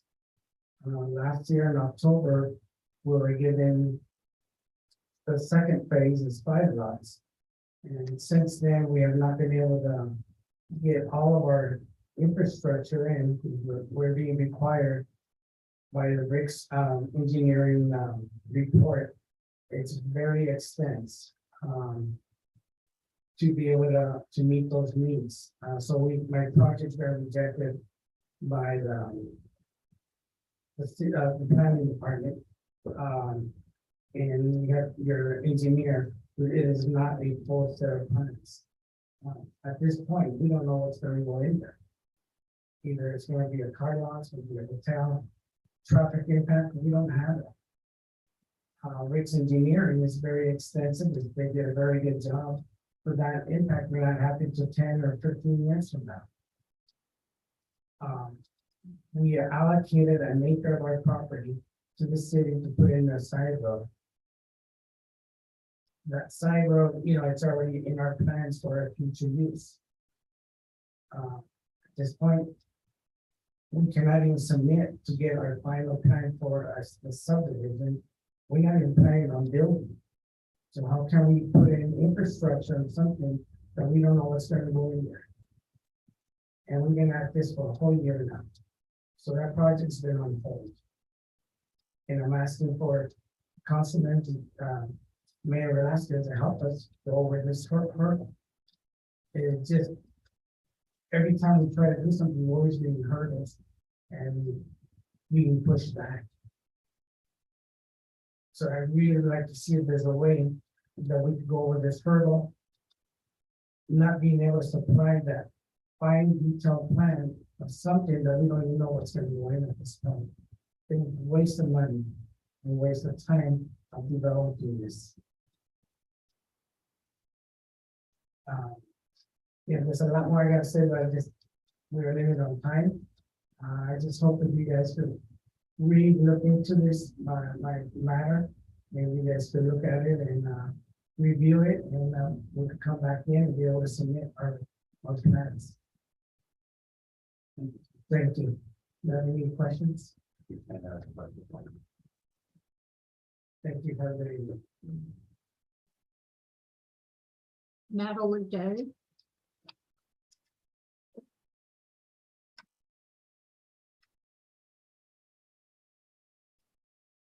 Good evening, council. My name is Natalie Day, and I'm a rural advocate, and I'm here to talk about the Ross Fund. Helen Ross had a plan to entrust the city of Hollister a fund in the amount of $430,000 when she died. In 2017, the city acquired those funds as Ms. Ross died in 2015. As a long-term resident, I'm sure she was aware of the lack of funding for a small town shelter, especially one under the umbrella of the police department. When competing for funds, public safety will always take precedence over animal welfare. It seems she was aware of these issues, for she left a substantial amount of money to offset them. Since acquisition of these funds, 0 programs have been implemented to use the money to help the shelter. No foster programs, so the shelter needn't euthanize 40+ cats a month during kitten season and turn away hundreds more, surely to be dumped or worse. No community cat programs created by shelter staff. Even though the following year after Ms. Ross passed, shelter staff euthanized 1,200 cats, nearly 4 a day. The shelter numbers do not reflect that today, because instead of increased services, they no longer take feral cats or their offspring. Those kittens, if handled frequently, can become very loving pets in 2 to 3 weeks, and I'm sure there are lots of folks in the community who would love to foster for the shelter, but that's not possible. They don't have a shelter or a foster program. People want to help you. Ms. Ross was very specific in how and where her money was to be spent. Proposing buying a $250,000 spay neuter bus is a gross misappropriation of those funds. It is apparent you have not read the will. The trust word is clear. Care and feeding of the animals housed at the animal shelter. Proposing buying a city-owned dog park with those funds is like buying every homeless citizen a refrigerator. Why? Maybe we should rectify the ongoing shelter issues first, like the money was intended. Perhaps train all the ACOs to ensure the best care for the animals housed at the shelter. Create community bridges with local rescues, most of whom right now are banned from fleeing from the shelter or treated poorly for questioning their practices. Since February of this year, shelter stats indicate only 1 cat was pulled to rescue. I hope that's a typo. Since 2017, hundreds of animals have been euthanized, and the public will never know how many of those lives could have been saved by using the additional funding. I can only speculate. As a cat and kitten rescuer, I know not having access to services for the animals of this community has resulted in hundreds, if not thousands of lives ending in pain and suffering unnecessarily. And that is with all the local rescues going at 110%. So much more could be done. The grand jury reports are clear. And while there wasn't funding for the 2009 reports, there certainly has been funding in the 2 subsequent nearly identical reports since. 14 years of negative findings. In the last 5 years, you guys have sat on that money. A trust fund which disappeared from the Hollister City budget line item 506 in 2020 and has not returned. What's going on with that money? I think the only person we can ask is Mayor Velasquez, since he's the only remaining council member who served since that fund's inception.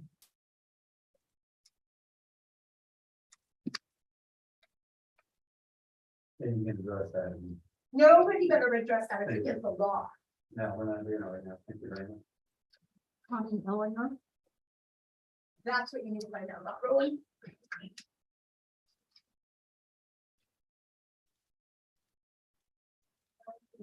I am here to address the city ordinance for RV parking in your driveway. I was targeted on my street and told that a boat, we lived here 25 years, around a boat that we paid luxury tax to the city, that knew where we were parking it and approved it and sent us a bill. And now we were told we have to move it from our driveway. And then I also have an overcast camper that I was told I cannot have on my driveway unless it's on my truck.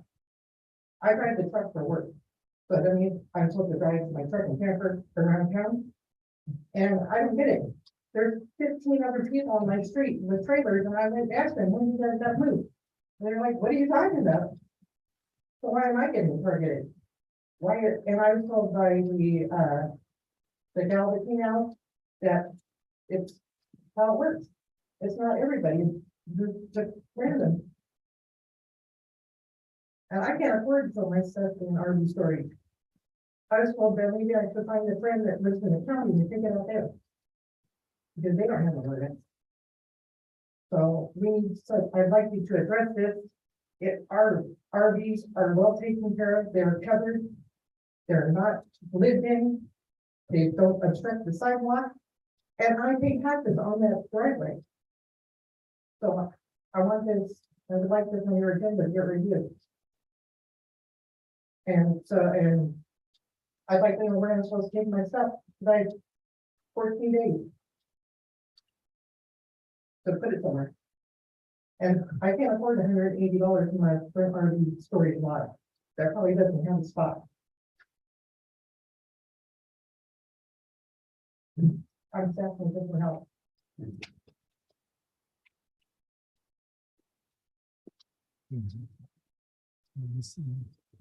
Leah Salinas on Zoom. Thank you. I would like to suggest to the council that they get or appoint someone as a public information officer or public information person, whatever title you want to give them, so that listening to the two people here earlier before me with regards to having RVs, we know that there's an ordinance, you're not supposed to do that. And I think, and also with regards to Lad Lane, I mean, people are always out there, making these comments about Lad Lane and, people pocketing money and all that.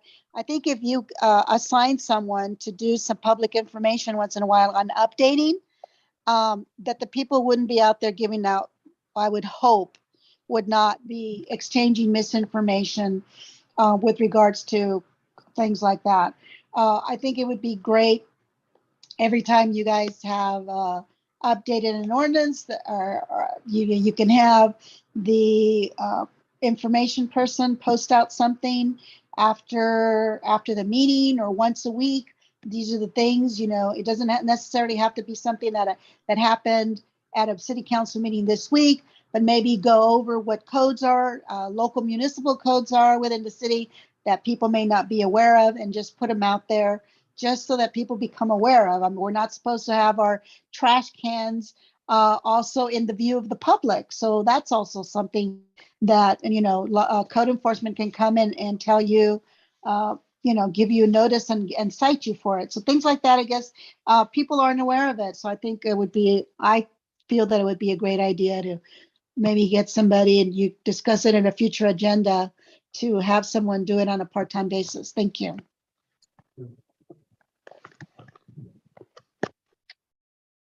That was our last speaker card, and if you don't mind, I'd like to clarify that all of our new ordinances, the summaries are published 10 days in advance of the meeting, and then the summaries are again published after the meeting, with a notation that the full ordinance is available in the city clerk's office or online.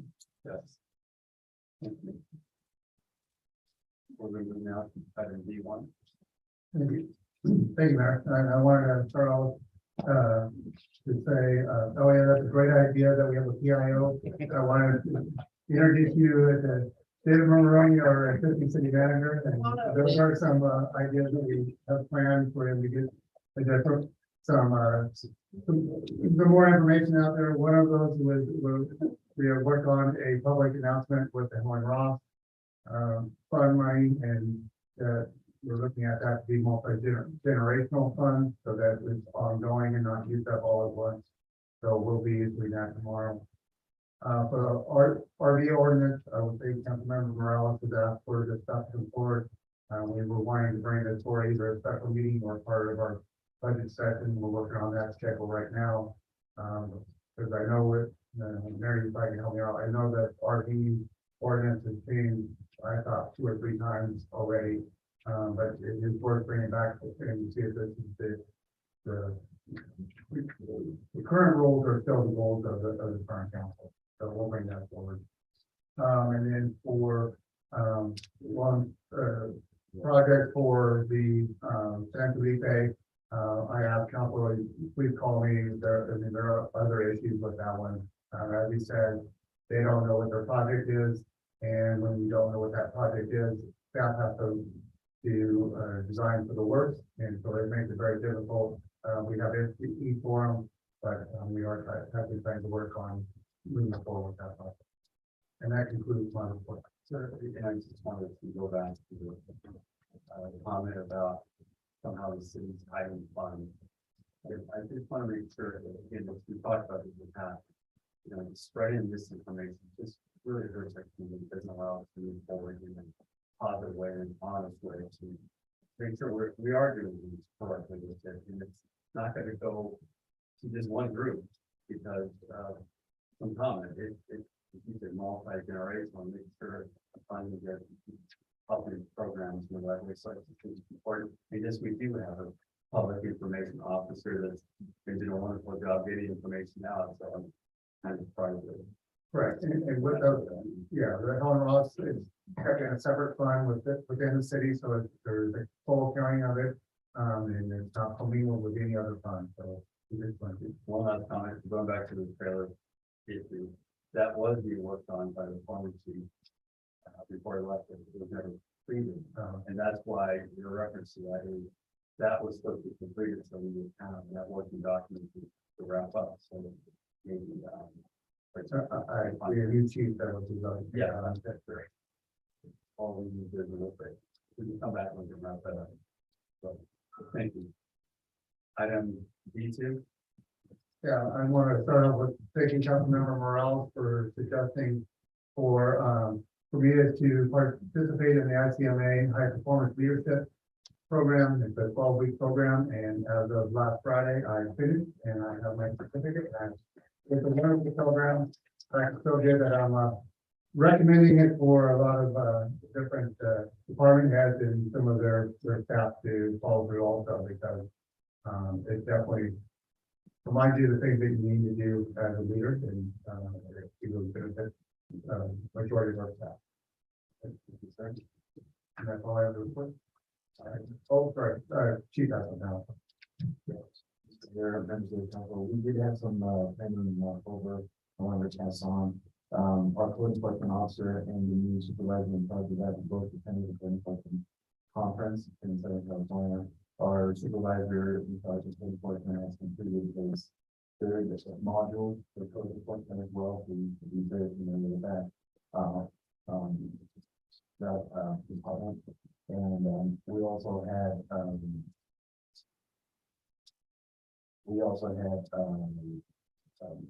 officers attending firearms instructor courses, and then so 2 of our officers attended a Canvas conference in Sacramento to stay up of the new ordinances. And I also attended the International Chief of Police Conference in Dallas, where we talked a lot about the issues in relation to mental health and virtual manifestation. Really great information we can work together to into the situation. And then also 2 of our officers attended human training and agitated training.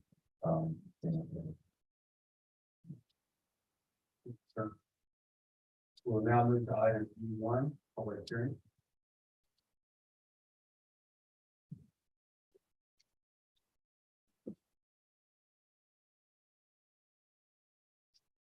The purpose of this hearing is to review and approve the accomplishments that were produced from the city's 2017 CDBG grant for the state of California and to solicit citizen input regarding the outcome and accomplishments of the funding received under this contract.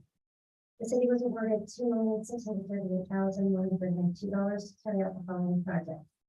A public facilities improvement for the River Park Trail for $2,014,068. The project constructed River Park Trail between Apricot Park and Bridge Road.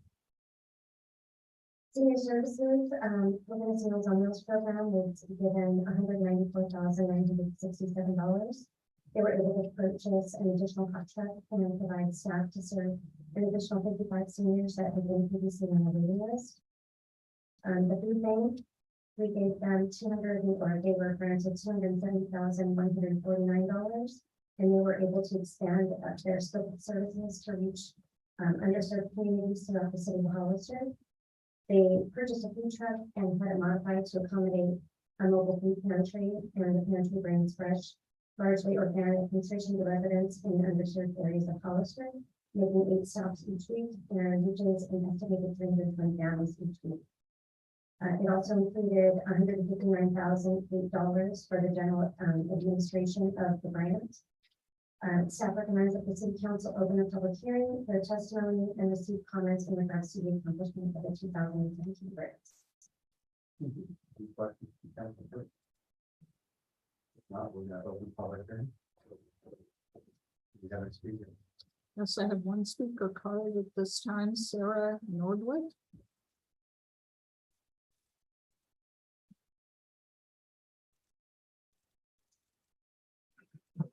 Good evening, Mayor, council members. My name is Sarah Norwood, and I'm the CEO of the Community Food Bank. I'm here tonight just to simply say thank you for facilitating the funds of the CDBG grant to us to implement a mobile pantry program. Hopefully, you've seen it driving around, whether it's in the parades or actually, at a food distribution site. Even with the delays in the pandemic, we were able to roll it out about a year and a half ago. And it is the first in the state to actually roll out, which is pretty amazing that Little Hollister is being put on the map for something good. So the mobile pantry currently is serving around 400 families a week across our 8 stops, and that runs 4 days a week. The need continues to grow, it's not stopping. And we are looking at how we can potentially expand that service because the need is there. It distributes 4,000 pounds of food a week, and that includes shelf-stable items as well as locally grown, mostly organic produce that's donated to us. So not only are we serving food, we're serving healthy and nutritious food to help decrease diabetes, help decrease cardiovascular issues within our community, which is really important to us. We are serving seniors, homeless, veterans, families. A lot of our stops are near parks. The purpose of that is for a mom, if she has her children, she can let them play at the park while she picks up the food that they need for the week. And then decreases the stigma of utilizing a food bank service. We all know taking that first step to receive help is really hard. And having that dignity and that power of choice to choose your food item is something that goes far beyond what many of us can even imagine. As we enter the close of this grant, it does cost us about $10,000 a month to operate this vehicle. And so I asked, as you know, you guys help to implement this program. We are going to continue it, but as we look forward to budgeting and looking at how you support the community, please keep this in mind. Thank you very much. Thank you.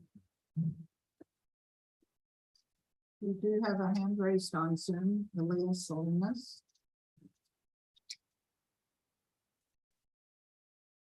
I'm sorry, that's for the next time. I never put my hand down. I apologize.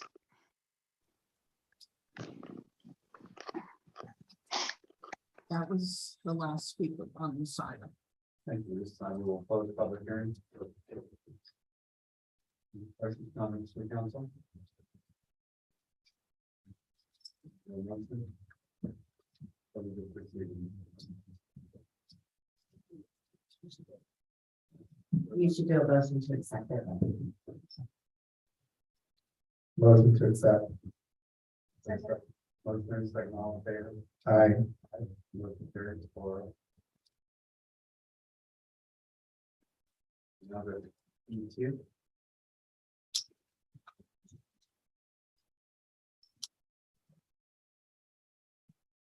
Good evening, Mayor and City Council members. My name is Minerva Alejandra. I am the building official in the city of Hollister. Purpose for today's public notice is to introduce the ordinance to adopt the 2022 California Building Codes. Staff recommends that the city council hold a public hearing, read by title only, waive full reading, and introduce the ordinance of the city council in the city hall story repealing, amending, and replacing chapter 15.04 to update the Hollister building codes and direct staff to schedule a second reading for November 1st, 2022. Any questions? We'll now open public hearing. We have the speakers, I don't see any hands raised at this time. so I will close public hearing. Thank you. Is there a Motion to adopt. motion? Is there a second? Motion is second, all in favor? Aye. Aye, motion carries. All opposed, we now move to item F1. Mayor, staff would like to withdraw F1 at this time. We need a motion. Right. Do we have any speaker rights on this? No, Mr. Mayor. Okay, we're gonna move now to item F2. Thank you, Mayor. I have mixed emotions on this one. The motion is that Bonnie is leaving us, and we are very thankful for all the things that she's done for us. I asked council to approve the contract with Jennifer Woodward for city clerk, which I am very excited about. And we'll know that Bonnie will work with her to make a nice smooth transition. So I appreciate that. One thing that I do have to mention is the financial impact, which is the annual salary is $142,000 per year with a, in future years, a CPI increase, but it's capped at 3.5%. And then she'll be receiving the same benefits as the rest of the other staff of Hollister. But with that, I request the council approve this contract. Thank you. Any questions or comments from council? No, I'm for his motion. Well, is there any other comment? No, I don't have any cards, Mr. Mayor. Not his motion. Welcome. Motion is there a second? Welcome. Motion is second, all in favor? I, Motion carries. Mayor, if we can we Fred Bonnie swear her in at this time?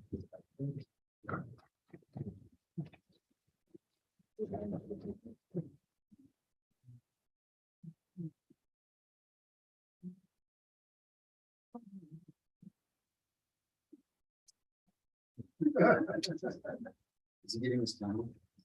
No.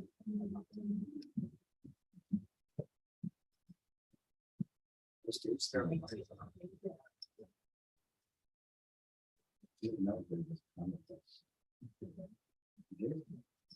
We will make sure our PIO takes some photos.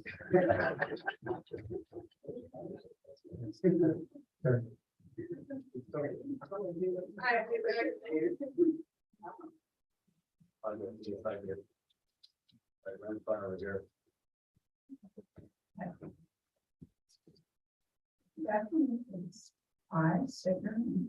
I, Jennifer Woodward, Do solemnly swear do solemnly swear that I will support and defend that I will support and defend the Constitution of the United States the Constitution of the United States and the Constitution of the State of California and the Constitution of the State of California against all enemies, against all enemies, foreign and domestic, foreign and domestic, and that I will bear true faith and allegiance and I will bear true faith and allegiance to the Constitution of the United States to the Constitution of the United States and the Constitution of the State of California, and the Constitution of the State of California, that I take this obligation freely that I take this obligation freely without any mental reservation without any mental reservation or purpose of evasion, or purpose of evasion, and that I will well and faithfully discharge and I will well and faithfully discharge the duties upon which I am about to enter. the duties upon which I am about to enter. I pledge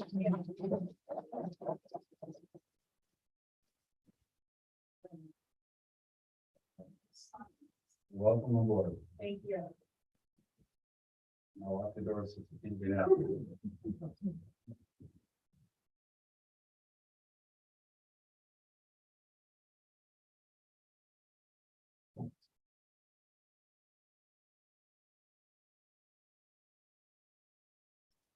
After John Chadwell.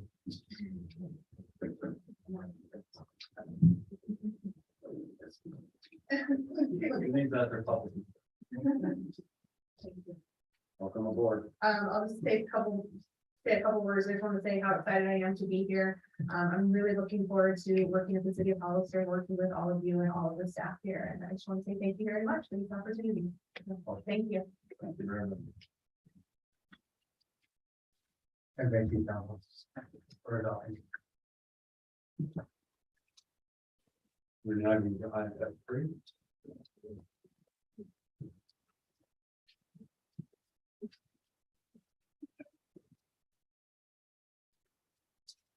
This item, resolution 2022-199, will authorize staff to issue a passport entertainment warrant based on a proposal dated October 26th, and authorize a supplemental appropriation in the amount of $110,477 for the preparation of planting specifications and the engineer's estimate for the Wentz, Brown, and School Alley pavement and drainage project. These alleys were determined to be a priority based on the severity or the pavement condition. Staff recommends that the city council adopt a resolution authorizing staff to issue the task order to King Warren. Do you have any questions? Any questions, Council? Do you have a speaker first? No, we don't. Is there a motion? Someone. Motion with second. Motion second, all in favor? Aye. 4-0. So now I'll move to report from city. We got two that can move. Sorry. You don't want to talk? I think Chopper did exactly what they wanted to do. All right. There's no speaker first. Correct. I knew that. So we're going to G1.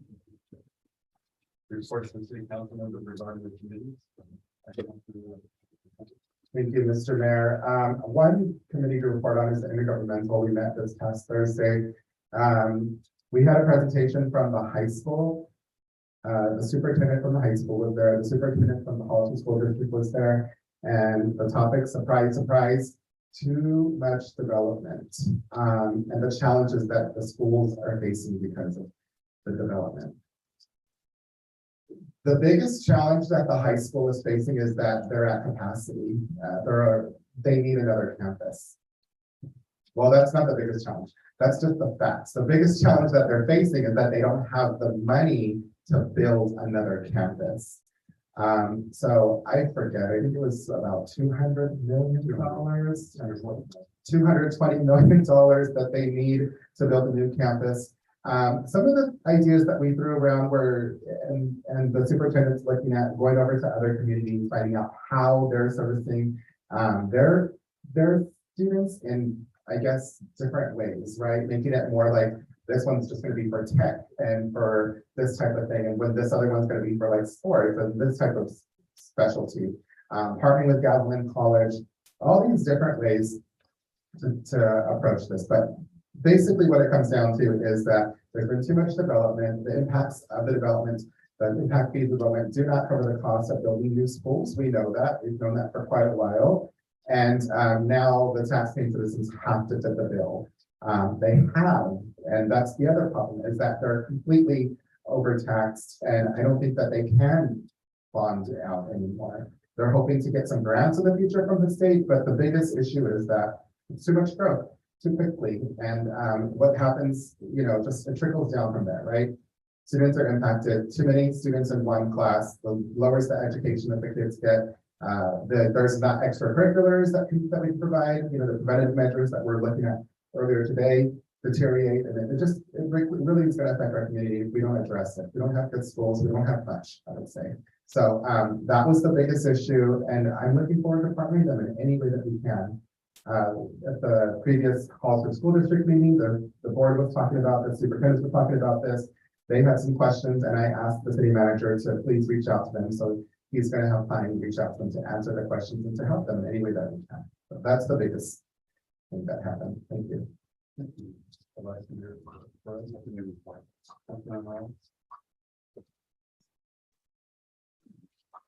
We had a wonderful, opening. I think I reported that last time I was, did my report out. So Tracy, you had a trip programs in Hollister, I made a request, find out how much, what the investment allocation was, and it was $1.24 million. For the agricultural electrification program in fiscal year 21-22 is $24,000. The Central Coast incentive projects, $96,500. The electric school bus program, $800,000. Electrify Your Ride program, $60,000. And new construction electrification program was for $662,000. So I'm giving this to our city clerk, our new city clerk, and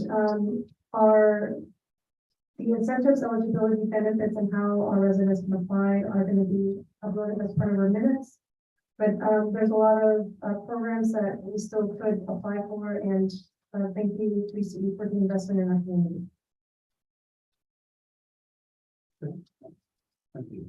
I do want to go back to the intergovernmental conversation about the high school and our schools needing the campuses. And it's interesting, you go back and you look at the presentation in 2015, we still had quite a bit of room in there. And I remember in 2015, started to point out to everyone that if we're not careful, this growth will take over our community. And at that time, we could have made that decision to do it right. But unfortunately, it went the other way and the line shot straight up. Question not one high school. It's going to cost $225 million. And by the way, the impact fees collected are about 35 million. The rest of it would be on our community. The problem is, with all those approvals over these years, 4,000 more are approved. And there's a push to get another 5,000 units approved in our community.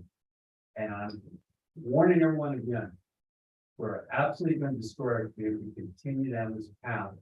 And it won't be paying for one new high school. It's going to be talking about 2 new high schools. It's going to be talking about several K-8 schools, not to mention the roads. And I keep putting these warnings out, and then I get the, well, you never told me, no, I did. And I want to make sure the public understands that it's time to knock it off and do this right.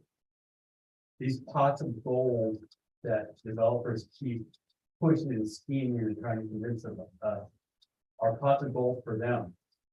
The rest of us are the ones putting the money in the pots for them. And again, please, everyone, understand what's going on so we can do this right, because we have a beautiful community. If we're not careful, we're going to lose it, and there's no way to get it back. Once it's paid, it's done. So understand what we're going through, pay attention, so we get real facts out there to the public, and we don't continue on the path of just building ourselves for others' profits. So thank you for bringing that this week. Present this. We're now going to move to item 2, informational reports from City Council. Mr. Sanders, go ahead. Thank you, Mr. Mayor. Just one thing, if you haven't heard by now, there is an election tomorrow. Go out and vote. That concludes my report. Vice Mayor Bryant. So the RV parking is up, we're on. Financial score 150, we've gotten any of those yet? For one, excuse me, for the 150 celebration, the financial reports that I've been asking for. I've requested those from it and working on it. Also, the survey I've been asking for on Sienna Road would be any closer to anything on that.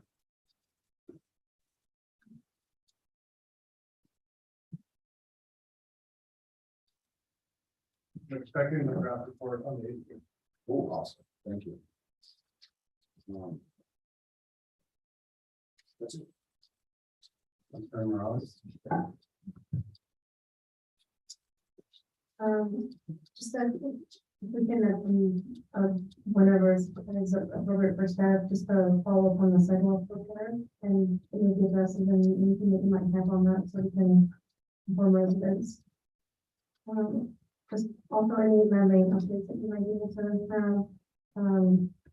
Also, we have, from the various community meetings that Dave and I attended, there was concern about planning department. Dave has all the information, so I'm going to have him follow up on that and the fact that, when it was appropriate for him to do that, but then we have to report back on that. And then, we all saw that Hazel Hawkins, sponsor, or speaking about all of the diversity, wondering if you can provide, somebody can provide an update in terms of what that means to our community, and if there's any type of collaborative efforts, maybe to see how we can have some type of medical, where we have clinics, or just any updates that we may receive on that issue. And I do want to give a thank you to David and kudos for all the great work and information on the parents posting social media website design and just being accessible to the community to answer questions. And it's really nice, level of professionalism, and just follow through and information that you have. And even if you don't have information, the fact that you're saying, I don't have it, I'll get back to you, I'm sure get back to people. Really appreciate it. So thank you. Want to thank Brownie Troop 20003. Young ladies came in the other day to learn about local government, and we had some fun up here. And we have a mock resolution, and really some great young ladies. So I was excited to have them here. It was a lot of fun. So thank you guys for coming out. Also want to thank the San Bernardino County Office of Education. They presented us with this plaque. It's about Footsteps to Brilliance. It's a program to have our young people, kids through third grade, really learn to love to read. And they're doing a great job reading millions of words a year right now. Halter Dual Language Academy is in the lead by far, but it's a great program, and want to thank Superintendent Monta for really bringing this forward. This came about in 2016, a major success here in our community. So I want to thank everyone involved with that. And also congratulations to Boot Barn. They had their grand opening, their official grand opening the other day. If you haven't seen it, go take a look. Really a wonderful store, and to all the other stores out there. We'll listen to them. So thank you very much. City Manager. Yeah, I would like to thank David for taking over this seat on the last council meeting while I was at the National Business Aviation Association's convention to promote our airport, which I would say it's really nice to see Zero Avias out there. There's also a tech company that doesn't like to have for us to mention their name, but they were on display also and actually showing videos of our airport, and was able to talk to their CEO, also talk to see presentations on the future of autonomous flying and actually electrical engines, and knowing that Halter is part of that future. It allows people to have conversations with us so that we can try to bring them in.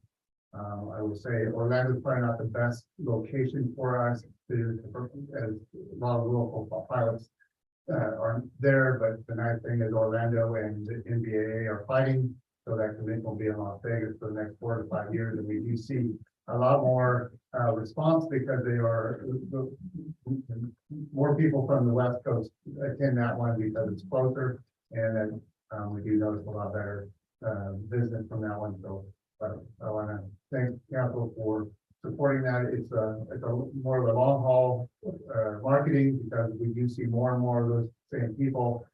They keep asking for more different land around our airport.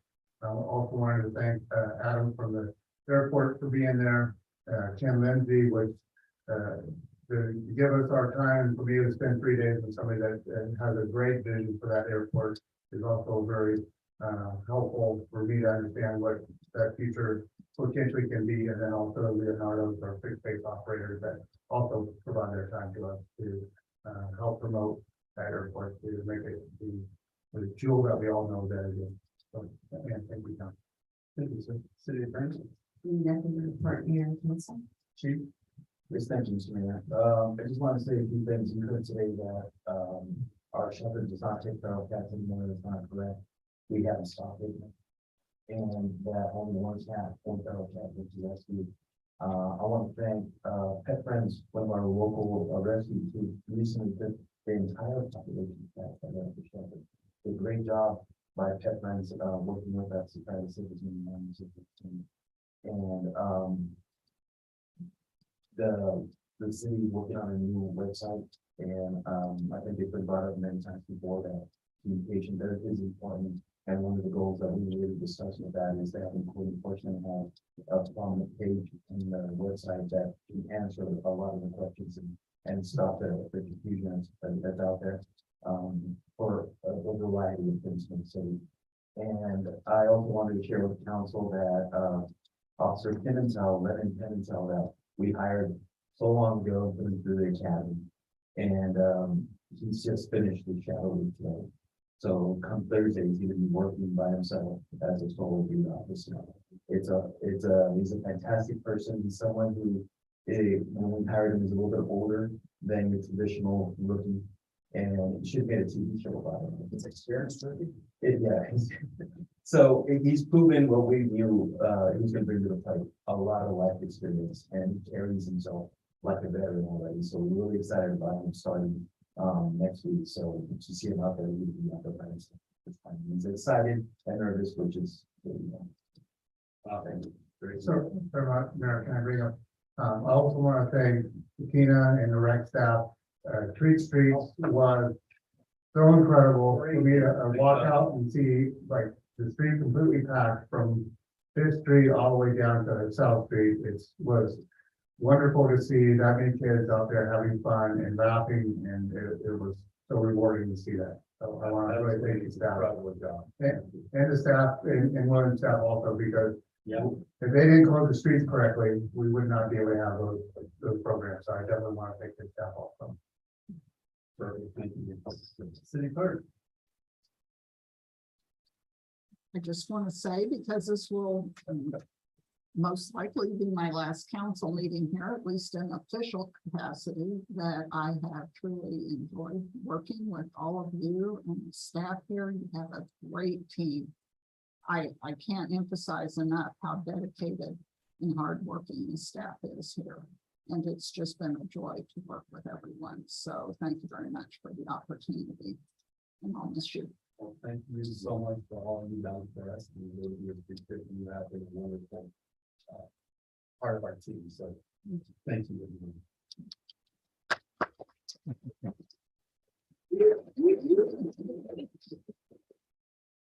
Is there any questions on each one? Okay. IJKL. Is there a motion to adjourn? So much. All in favor? Aye. Motion carries. Thank you, everyone. There it is.